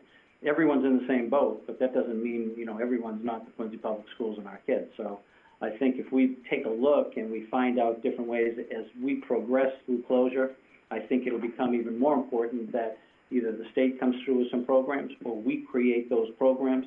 The mayor has been always extraordinary about that, and we can work together to see what programs may be the best for most of our kids. But it's a significant worry, and it's a worry all over the United States, not just here. But we'll work hard at it. So I appreciate the questions from Mr. B. Okay, now we'll move down the list. Mr. Guttrow. Did Mr. B get back or no? I don't know. Did I? There he is. You're back. Oh, he's back. Mr. Just up in a cloud. I was in a cloud somewhere. Did you happen to catch the answers from I did. Dr. Cristofaro? Okay. Yeah, loud and clear. The other question I had was regarding the sciences and the labs. How are kids going to be addressed that way in terms of a lot of the learning in the chem areas, the biology and physics are addressed in labs, and I'm wondering if we have any type of programs where we could, address those issues. I think, Paul, we're going to find out what's out there in regard to how our science teachers connect with their students. I think that's going to be something that will be very, very helpful to us and may answer your question, because maybe they have ways to conduct these labs online with remote learning. I'm not sure, but I know there's some very talented science teachers. So let's see what they have to offer and what the answer is to that question. Okay, thank you. Sure. Okay. Mr. Guttrow, comments, question? I do. Yeah. It's fascinating. I was thinking today, a former EPA administrator once said environmental policy is created through episodic panic. And the same could be said of any public policy and education policy across the country and around the world right now. It's really creating us to break new ground. But so back to your presentation, I saw the letters, Dr. D. So you shared the letters. And I'm a strong believer in repetition breeds awareness. Will there be, before Monday starts, will there be a follow-up call as well from the principals to all parents, and that this is how it moves going forward? And one of the discussions that you and I had, Rick, was, to me, throughout the school year, there's no more important touch other than the teacher than the principal, and the frequency and the continuity of the voice of the principal and the calls that I get as a parent from the principal, and to hear that. It's just kind of a reassuring voice that I hear, and I think every parent would agree that you're getting a message from your principal. So I know that in some cases, some principals may have touched parents. I hope that you're opening up the doors to allow more principals to leave messages and communicate directly on a variety of different things, because I think that matters. And I think a voicemail message from them tells you that even though we have a new approach, it starts Monday. And every parent will recognize it, not to diminish the importance of your voice in all of this, but I think that their voice matters, and people will look at it. So yeah, that's thanks. just a comment. No, okay. You want me to comment on that, or just leave it alone? I mean, I'll leave it as it. We talked last week about that and how the process needed to unfold. And the principals, it appeared that I wasn't relying on them maybe as much as I could at that time. Now it's a different time. So, we have met several times with them to talk about things. But I don't think it's a terrible idea at all that they send something out. It's either them or me, but I think you're right. The connections, I think you realize even more remotely and even more with parents' concerns and anxieties, that I think you're right. I think the committee really knows that the principal, their leadership is absolutely critical in this, and they need to be out there to do that. I know many of them, if not all of them, have been reaching out in different ways, maybe not in this way, though, in particular. So this should be something that they do put together, and we can work with them and ask them how they would frame it, how they would share it, and then go from there. So I think it's a good idea. We can do that on Friday. I hope that the teachers have been, at that point, have been talking to a lot of their kids too, and we need to check on that. But we can certainly have the principals do that, Mr. Guttrow. Not a problem at all. Yeah. Well, it's not in-class learning; it's distance learning. Just a weekly call from principals to parents, to me, would show that we've returned to some, at least, continuum of, effort to try and teach the students. So that would be terrific. In terms of what you walked through, so that is based on operating through May 4th. Is that correct? Correct. And, and I hope and I believe, but and this touches on what Mr. Bergoli said, I hope we're planning as if, and I pray it's not, but I hope we're planning as if this could go into the remainder of the school year. I know the day that they open the schools, if it's May 5th, then you all will be prepared and we'll talk that through and everything will be terrific. But I think we need to be in a position that we can teach with some semblance of consistency and access until the end of the school year. Yeah, absolutely. And will you say schedules are suggested? What was the term used? Asynchronous. That means, and I saw what Desi said. Desi said, what was it? 4 hours or 3 hours? What was the term that they suggested? 3 hours, half day. 3 hours. Yeah. Yeah, and were you saying that that principals were going to send out schedules to parents, suggested schedules?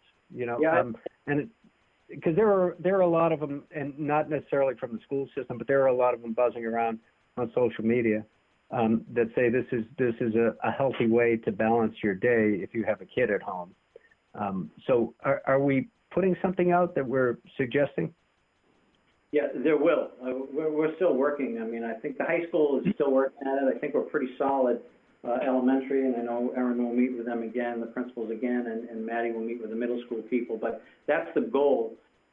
We would prefer that they send it out. Again, going back to the philosophy that if the parents have a question, they know who to go to. So that's go ahead. Are they suggested schedules by grade or student? It would be by grade. And then grade level, then it would be by content area as well at the middle and high school. Yep. And then I heard you say at the elementary level, teachers would be interacting with the objective to be an incentive and create positive feedback. Was that accurate? That's correct. And that's part of the whole idea, that there needs to be that feedback to make sure all kids understand that there's a teacher there that cares about them, obviously, and teaches them. But if they have issues, that feedback needs to be pretty immediate back to that student so they can continue. So there's not this Go ahead. Yeah, what did you say about middle and high school? Or you said you were assessing. It sounded like you were assessing it. The question is, when will we know? Well, I think after Monday or Tuesday, we're going to have a really good idea about any issues from technology, any issues from whether or not that it's successful or not. That's all. You assess it day to day until you feel like you've got some momentum, and then you're fine. But I think there's going to be issues, Monday, Tuesday, Wednesday anyway, and by that time I hope everyone gets into a routine. So is it the expectation, or has it that every teacher will touch through Google Classroom or some other mechanism, touch every student a couple of times a week? Yes, at least 2. We would suggest 3 times a week. That's the expectation. They have that expectation from us. And these could be videos, or they could be assignments, or they could be readings. Will there be, are there any interactive aspects that you could participate? Yeah, there certainly could be. Some teachers are very, very comfortable with that. Other teachers are not comfortable with that because, it's just kind of what they've been using. So if they have interactive platforms that they use with their students, they may continue to do that. It's really up to the teacher and how comfortable they are in all of these different methods or ways to connect with their staff. Yeah, the more we can pump out interactive training, I think would be useful. And then my final category of questions, Mr. Andronico, is around the technology issue. You said principals are asking about technology needs. So I know that I think you circulated to us a technology needs survey, which I could ask a bunch of questions about, but I won't. So how are you, beyond that survey, discerning the needs of who needs technology, and what is our plan for getting the existing Chromebooks out? And I'll just end with this. It would be terrific if Stimulus bought new Chromebooks for the middle school and the high school in this school year. But is that too optimistic? And I don't know if that's a question the mayor might know or you might know. Well, it's we talked to the mayor about it. We talked to Keith in regard to ordering, and I think that they're at least 4 weeks away from delivery. And she said the salesperson said that's optimistic. So I think if we were going to do anything, it would be what we have right now, and certainly with Mayor Koch, if he is going to look at that for the future, then they would be replacing anything that if we decided to do a program, a loan program or a giveaway program type of thing. I think that we would use the 1,500 that we have and have the replacement for when we come back to school. But it would be at least a month. And my only concern is that the MCAS, if the MCAS, magically appears, which again I think we all think that it will not, but if it does and we don't have those Chromebooks, we're going to be in some difficulty. So is it your belief that based on the survey and then the ground truthing calls that the principals are going to make, that we have more than a sufficient supply to bridge the gap during this period, with the exception of the MCAS? I think it'll be very interesting to see what they come up with, because there's so many different situations now because it is so remote. So we're just going to have to wait and see. Do I think that what we have will cover students that are in need right now? I do think so. But I think the increase is the more we communicate, the more the increase in need will come out. So we'll have to wait and see how that.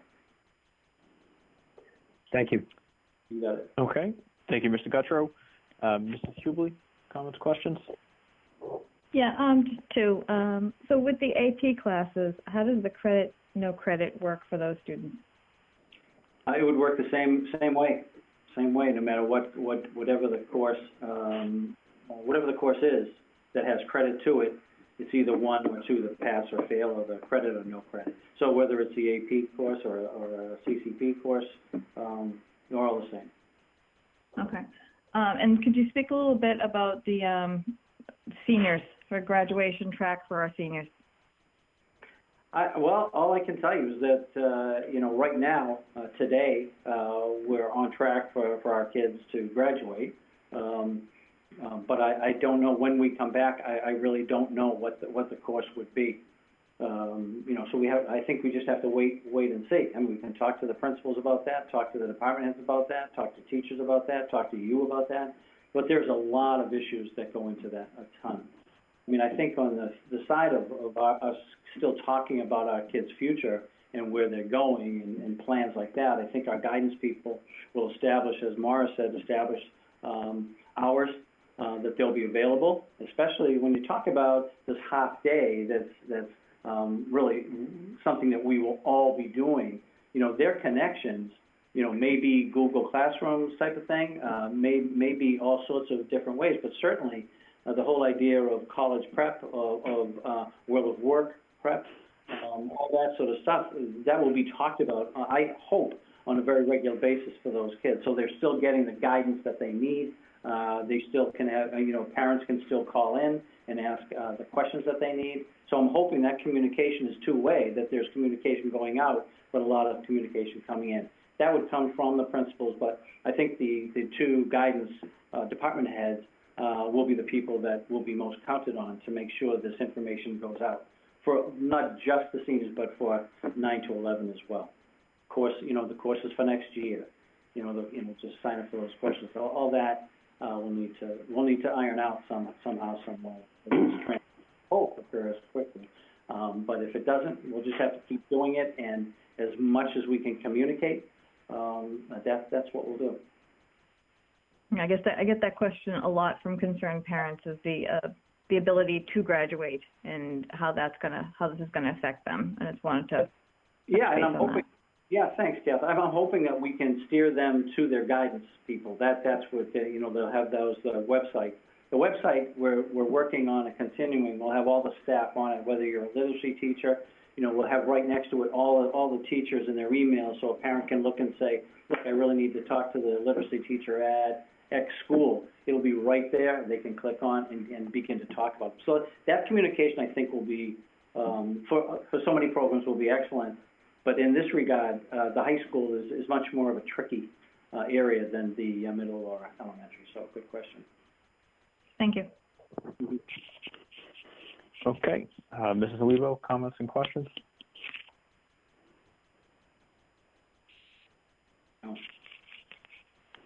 No, we can't hear. She's having a technical issue at home. Mr. Santoro? Yes, just a comment. I know that this is quite an undertaking, and when it all started, I knew that there'd be a number of blocks in our way to get us where we needed to be for remote learning. But I want to take this opportunity to thank the mayor for the technology needs, and not to take a little bit of worry off of that. The QEA and Allison for making the negotiation process on this memorandum of agreement happen quickly, as well as having the professional development opportunities for our staff to learn from on how to pull this off online for them. So thank you to the superintendent, your leadership team, for helping us move forward. That's all. Thank you. Thanks, Frank. Thank you, Mrs. Santoro.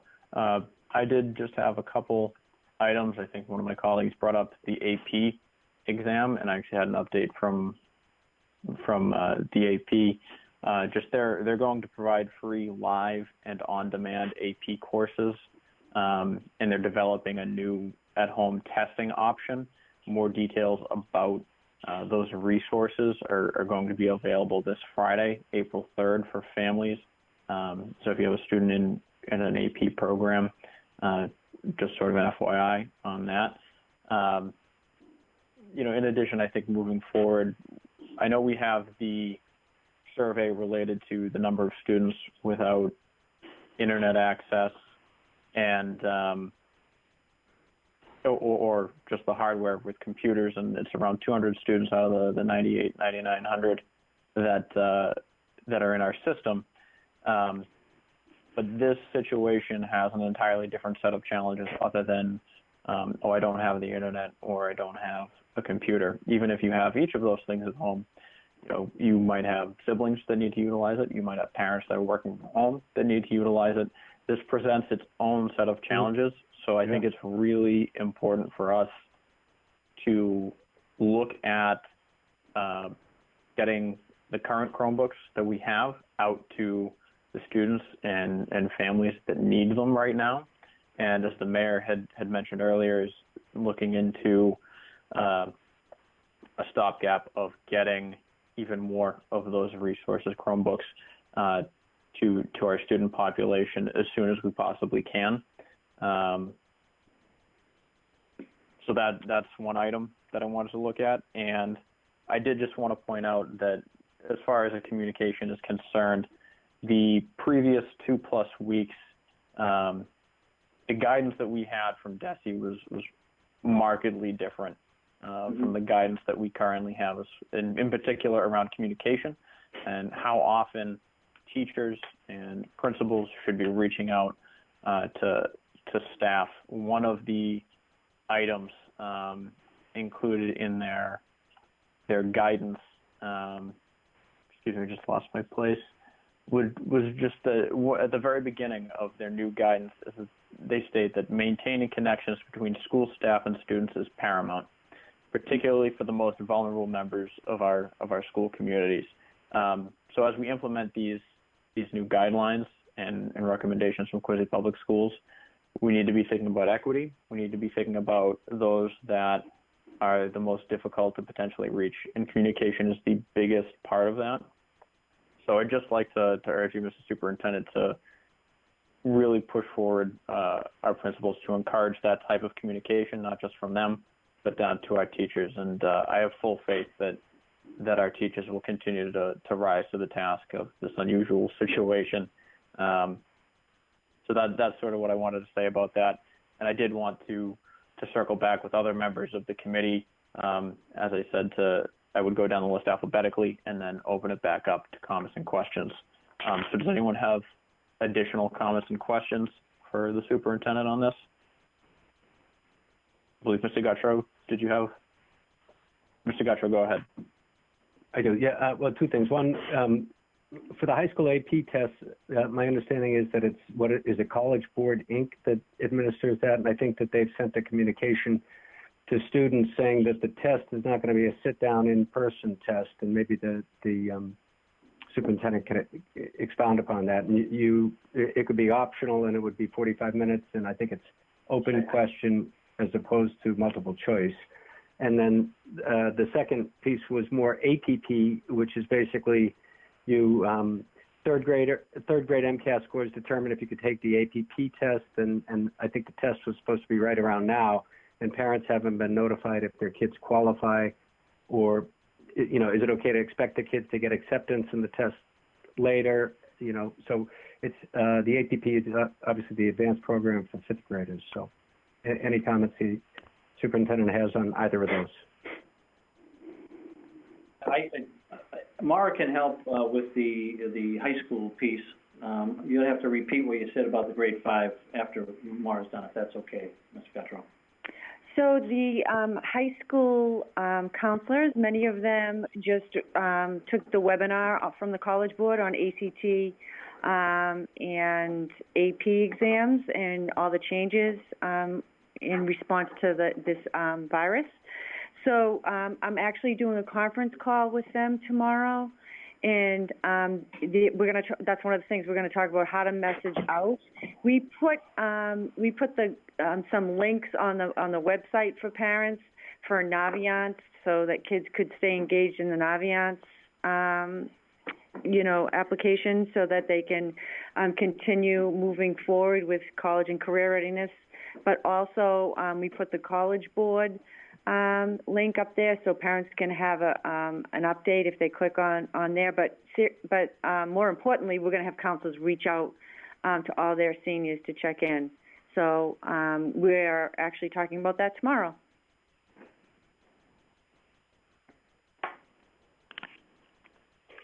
Okay, and the second, thank you. Yeah, the second question was the advanced program for fifth graders. Yeah, you mean the grade from kids in grade 4 going up to grade 5, right? We really haven't talked about that, whether we develop something online, but we haven't really dealt with that to any extent. And there's probably 3 or 4 of that type of issue that we need to do. The kids from 8 to 9, if they haven't finished those placements, that may be something else that we need to do along the way as well. All right. Yeah. Yeah. So that's. I think the timing. There's some expectations that it would be right around this time. So. Yes. You're right. Trying to come up with a plan and more importantly communicate to those parents would be super important. Gotcha. Appreciate it.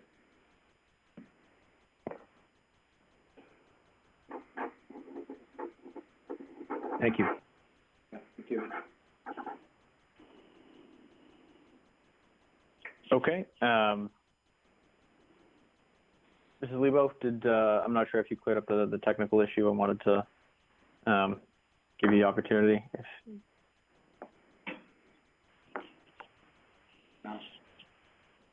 No, I don't think so. Okay, anyone else? Any of my colleagues? Comments, questions?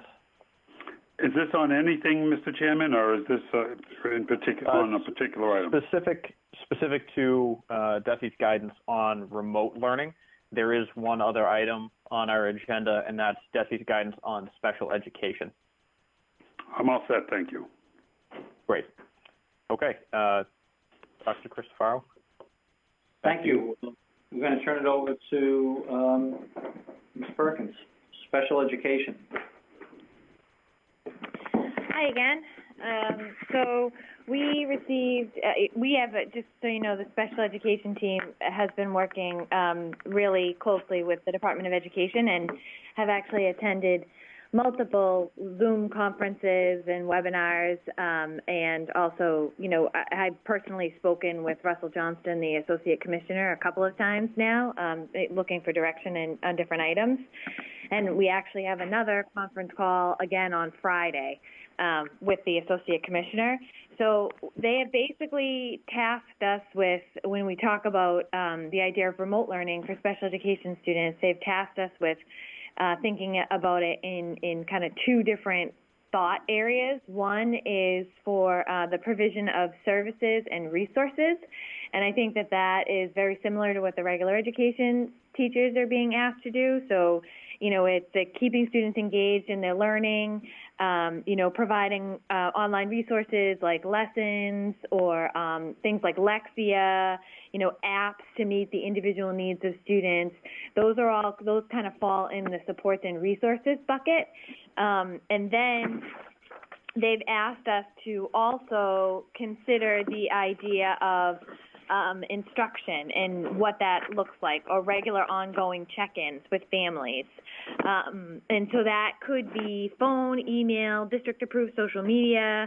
And so what we have to consider in special education is how we are going to provide our students during the school closure period with FAPE, which is considered to be a free and appropriate public education. And so we have to take a look. It's not going to look the same, obviously, as what it would look like. You know, it's not going to be an exact replica of what it looks like during the school day. So we have to take a look at, you know, what do our students currently have in their service delivery pages on their IEPs, and think about what are the supports and services that we can provide to our students, and, you know, considering, you know, prioritizing learning needs, problem solving and behavioral issues that might be coming up at home, and helping students just with support in general for their kind of daily functioning while they're working on this academic, these things at home. And so they didn't really give us much, you know, in terms of the services, much more guidance than that. Basically, like, they told us, you know, you need to have a combination of both. So think about supports and resources, and think about the idea of whole group, small group, and individual instruction, and kind of go. And that was what they told us. They did tell us that we have to provide notice before we start any services with students. And so, you know, just to remind you, we have over 1,800 students on that are special education, over 1,800 students with services that each family and each student or family, depending on how old they are, will need to be notified prior to us beginning, you know, anything with our kiddos. And so, you know, so I have met with every single person that is dealing with special education. So that includes guidance, speech, OT, PT. So probably somewhere around upwards of 300 staff members that I've met with this week virtually. And I'm moving on to my second meetings with our staff. So, you know, first meeting, just introducing them to this idea of what it's going to look like and how we can come up with plans, you know, based on what a student gets, you know, for those regularly scheduled check-ins, whether that's a telephone conference or a Zoom meeting like you're doing tonight, or a Google Meet, you know, the idea of taking a look at the students' current services and, you know, and thinking about how can we provide regular check-ins with those students, you know, maybe mini lessons virtually, you know, things like that to help support our families and our kids at home. So that's the service piece that we have to address. But then in addition to that, we also have to move to offering virtual meetings. And so, you know, that, again, comes with a whole set of challenges. You know, so we do have to, you know, work with families to, if they had an annual review scheduled, to offer them the opportunity to have a virtual version of that annual review. And our staff have like really legitimate questions. How do we get people's signatures? Parents that are, interpreters.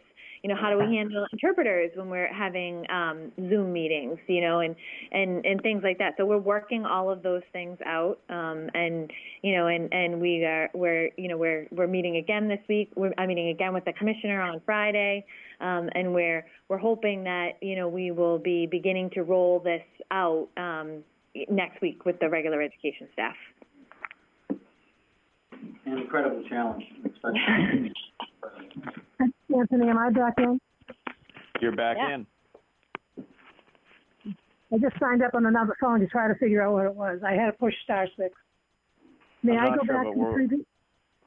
Okay, I'll wait for my We're turn. definitely glad to have you back. Glad we could fix that technical issue. Given the circumstances, I think I am going to allow Mrs. Lebo to circle back on the last set of guidance. Mrs. Lebo, go ahead. Thank you so much. First, I want to really thank the superintendent and his leadership team, and especially his leadership, and knowing that we're already in such a great shape, and the work that you guys have done has been incredible. I have a couple of concerns that I hope that you'll be able to think about as you move forward down this road. I think when Erin was just talking, I get the feeling that she was having interactive meetings with her staff. I think there's nothing more important than the kids to have that opportunity, especially the little kids. The families out there, some families with little kids out there are feeling so disconnected. And even as you move towards the high school schedule, superintendent, if you could have the option for people to become interactive on that, because the kids need to connect with each other. I mean, they've lost a whole community. Besides their teacher, they've lost a whole community. And I know that lots of the schools have done different things. Special shout out to Marshall School when they had those little video clips on YouTube from all the teachers, so kids could click right on their teacher and see their teacher in action. Even though it wasn't interactive, it really felt very, very personal. So I'm hoping that one will move towards more of that. And number two, that when we talk about the PD, if teachers aren't comfortable in interactive platforms, the PD should be made out there so that they become platforms. We need to make sure they have the tools they need to be comfortable to use these platforms, and maybe not give quite so many options for PD if they're not able to use the platforms. I'm done. Thank you. Welcome back. Thank you. Okay, and Erin, was that a time for you to stop so that we could open up to questions related to special education from members? Yes. Yeah. Okay. All right. So related to special education, I'm going to start at the top of the list. Mr. Bergoli, comments or questions related to this item?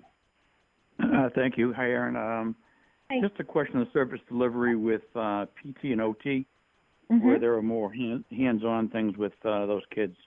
How do you intend to deliver those services to those children? So we're working with the OTs, the speech, and the PTs.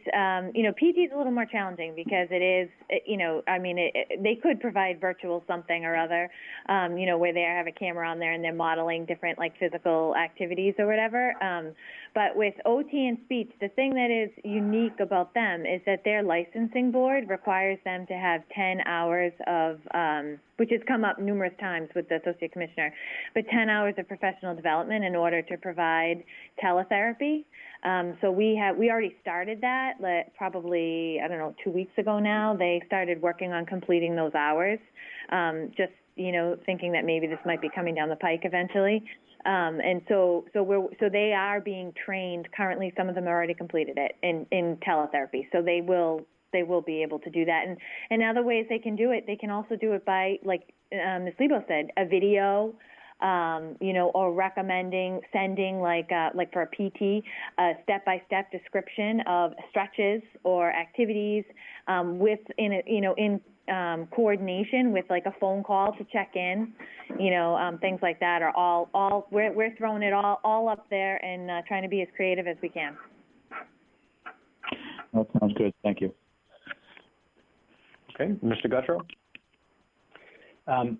I just want to say, Erin, I loved hearing the fact that you had a virtual meeting with 300 staff and you have another one planned. To me, that's the start, and then your efforts to try and figure out how to virtually connect individually with students is superb. Really impressed with that. I think ultimately that's where we need to get. It needs to be that interactive model, and it's especially challenging, I think, for special education. You know, I heard, and I hope that principals are given the same latitude that you're given, and I think some have already done this, doing Google Meetups or Google Hangouts with their own staff, which I think is superb. And then, you know, ultimately we're going to need to get the place where everybody's proficient in Google Classroom, but also we learn about any online interactive tools, because it's really in the interaction, whether it be in the classroom or online, that the learning happens.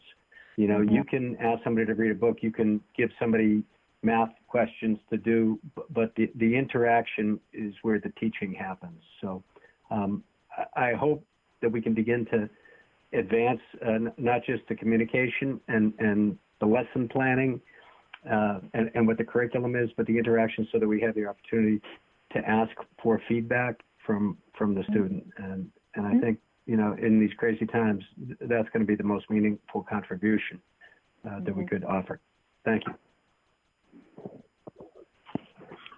Okay, Mrs. Hubley. Hi, yes.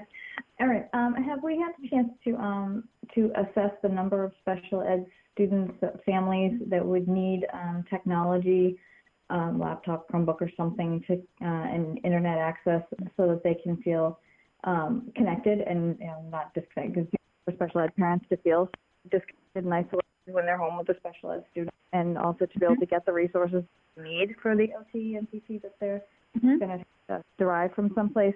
Do we know how many of these families need to have this technology?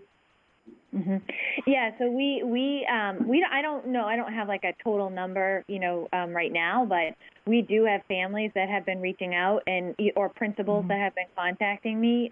So we actually have given out some Chromebooks already for some of our special education students, and we do have, in the background, we did look when the school closed, when we had the first school closure. I met with the BCBAs, and we took a look at our really high need students, students with severe autism, nonverbal, and we have been providing BCBA therapy. We've kind of prioritized. We took a look, and so those students, we did make sure, we checked in. Do you have technology? And then the teachers themselves will be. We have to do this in conference and in consultation with the families. So one of the questions that we're asking them to ask is, what time is convenient for you, and what is your technology setup right now? So we know that we have to be flexible with that. Okay. All right. Thank you very much. Okay. Mrs. Lebo? Comments, questions related to this item? Erin, I have a question related to the document that we received from DESE. On the second to the last page, it actually talks about an educator resource to support remote learning. I was wondering if anybody in the district has looked at that. Are you talking about, is it like the NC something? Is it like a website? And it's like a Padlet? It is. It is. It's from WestEd. Yeah, it's a Padlet, I think. I did look at it, yeah. I think it's all the stuff, but I haven't spent a ton of time on it, to be honest, but I do think that it's, it's all the stuff that we're talking about. We're talking about getting Google Voice. We're talking about, the Google Meet, the Google Hangouts that we mentioned, Zoom. We're telling our teachers that, if they need us to set up the first sessions, and we'll be there with them to make sure that they're comfortable. I don't want to leave anybody kind of out there struggling with technology or feeling uncomfortable. So we'll do whatever we need to do to support our teachers. But I did see that, and I did take a look at that. Okay, thank you. Okay. Mr. Santoro? No, thank you. All set. Okay. Erin, I did have a question. Have we received guidance from DESE on English learners and types of services we should be implementing with them? I haven't received anything outside of special education in terms of English language learners. I mean, obviously we know we have to get translators, and so we do, like I can tell you right now, we have a student that's receiving home services virtually right now, and we have a translator that logs onto the call with the BCBA. Okay. So we're aware of that. We know we have to do that. Okay. And I also had a few members of the community reach out about compensatory services and what our plan is related to that. So, what the guidance says is that, we have to, first of all, compensatory services is you give compensatory services when students have, had a substantial regression. So, I know, we've had this time where students have been out of, that structured activity and that structured school day. But when you look at compensatory services, you really look at whether or not the student has suffered from substantial regression. So every child, may regress a little bit when they're, over summer vacation or things like that, which is why teachers do reviews. But ultimately what will happen is that we'll come down to a team meeting, which is why we kind of tried to get ahead of it with the students in like our CARES classes and our learning centers and wanted to start those check-ins immediately.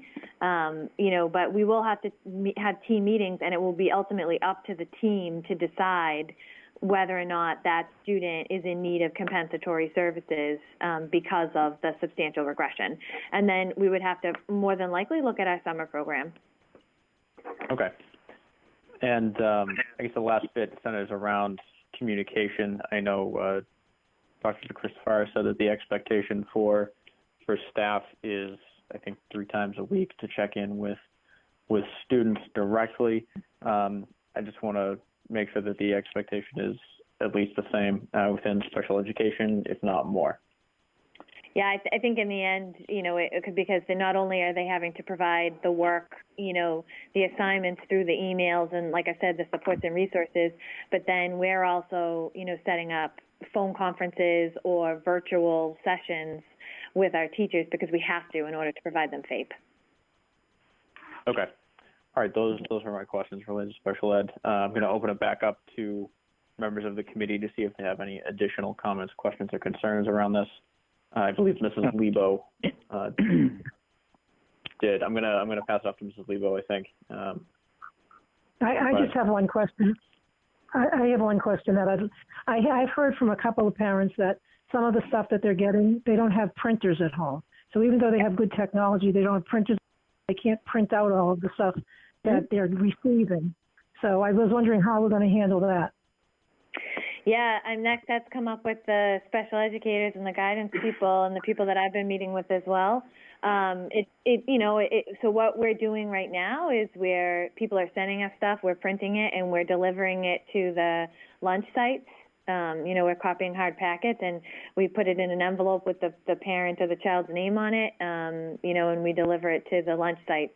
When we move to the more of the virtual services, I think, we'll have to address that. And, I think that's why the Chromebooks are important and teachers being able to give students things that they can complete through the Chromebook and not have to need maybe that paper and pencil activity. Thank you. Okay, and Mr. Bergoli, did you have? Yep, go ahead. Yeah, just one quick question of Erin. At the end of the year, there usually is a meeting between the sending schools and the receiving schools, elementary, middle to high school. Mm-hmm. Are those going to happen? If so, how?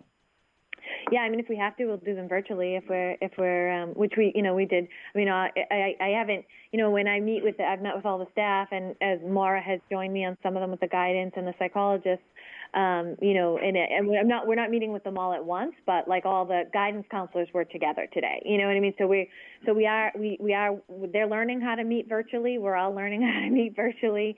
And so I think that, if we have to set that up through Zoom or Google Hangout or Meet, we'll do that. Okay, thank you. Other comments on this? Questions? Right, seeing that, I believe that was the last item on our agenda.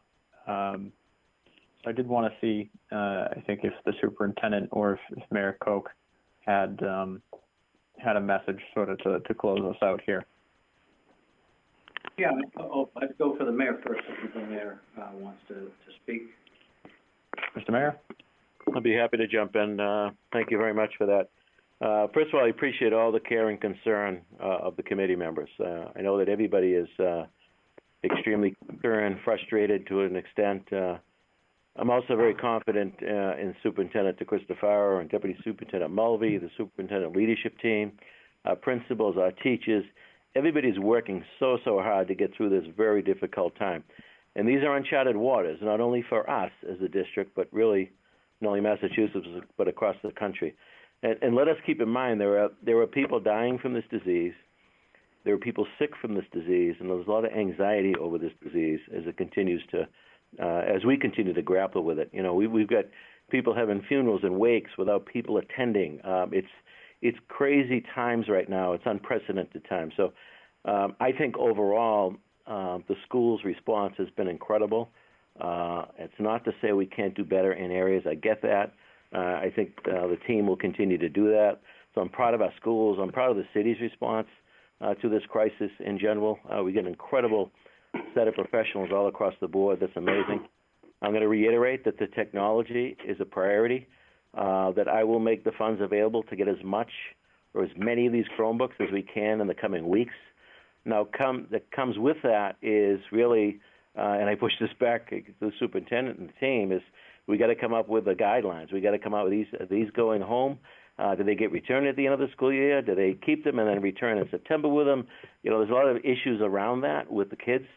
The second piece on that is our teachers. Teachers are at home, many with their own families and kids grappling with what's going on. And some of them may not be in a position to be trained to do some of this. I think we got to really look at the training they may need and whatever technology they may need, as well as the kids. I think we got to be mindful of that, and I'm grateful for all that. I'm going to change the subject here a little bit.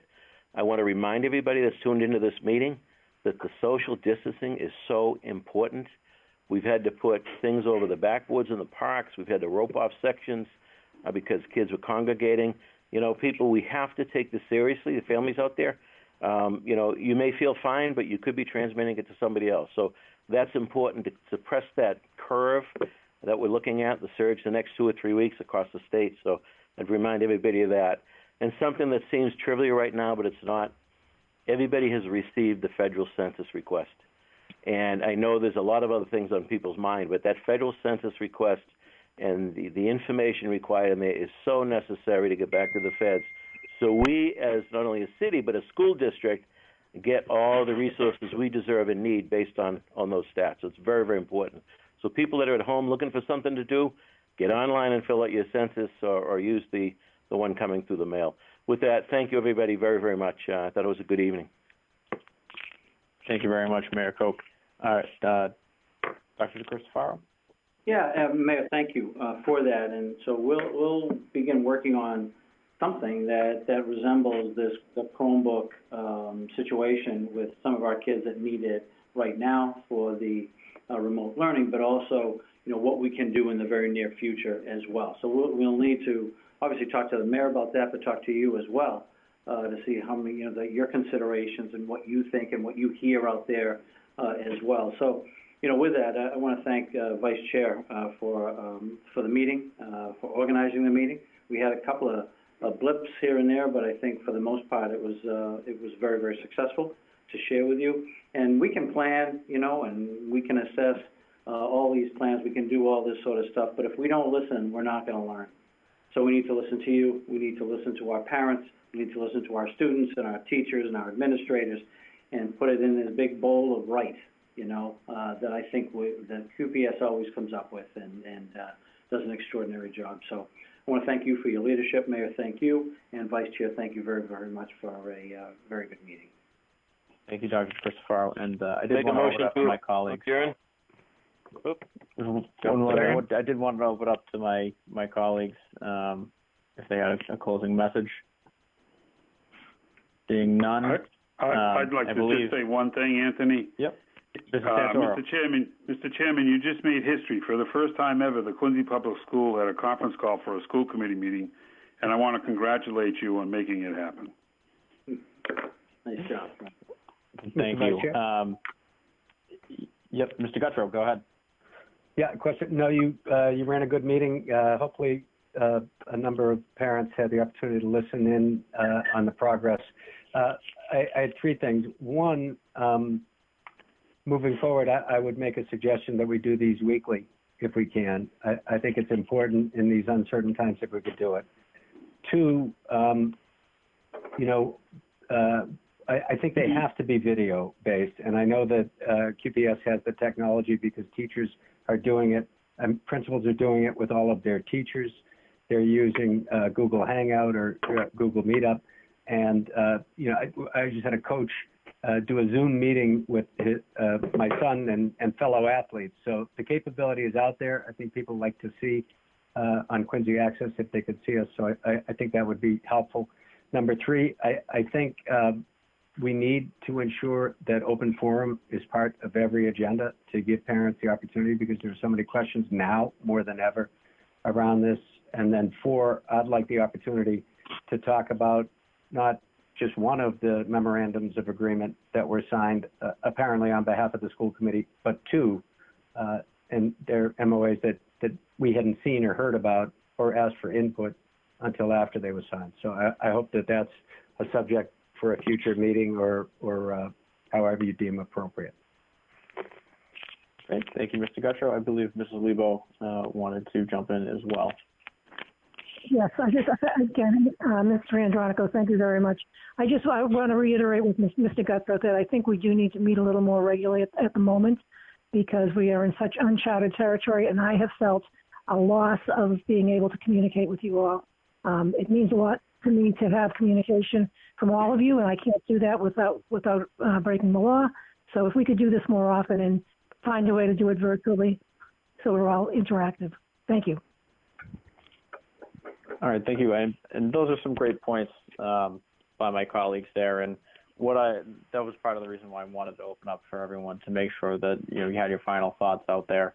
And for me, what I had sort of planned to say here is this meeting in particular, I think, showcased some of the challenges that can arise just with technology as we're all adjusting to these interesting times, we'll call it. So I know that it presents its own set of challenges, but I know we're going to adjust, and I appreciate the work that the superintendent leadership team, and everyone in Quincy Public Schools has put in to get us to this point. And I think a big takeaway for us is that the previous 2 weeks are going to look nothing like the next 2 weeks. But it's up to the school committee really to make sure that we continue to have these meetings on a more regular basis to check in to ensure that what we're talking about here is being implemented, and that we continue to check in on what our families are telling us, and that we're responding to the needs of all of our families. So that's paramount, I think, moving forward. I really appreciate everyone listening at home and those that participated in the call. I think this sets a good baseline for us, and families are going to continue to have questions. And I just want to, again, urge the public, if you have those questions, you have those concerns, that any one of us on the school committee, the superintendent, and the mayor are all here to listen. That's what the job is first and foremost. We're here to listen and make sure that you get the services at the level that you deserve, and that they're at a high level and up to the standard of Quincy Public Schools, despite the uncertain times. So with that, I think I would entertain a motion to adjourn. Motion to adjourn. Motion second by Mayor Koch, second by Mr. Bergoli. All in favor? Aye. Aye. All right, meeting adjourned. Thank you all so much. Have a wonderful day. Bye-bye.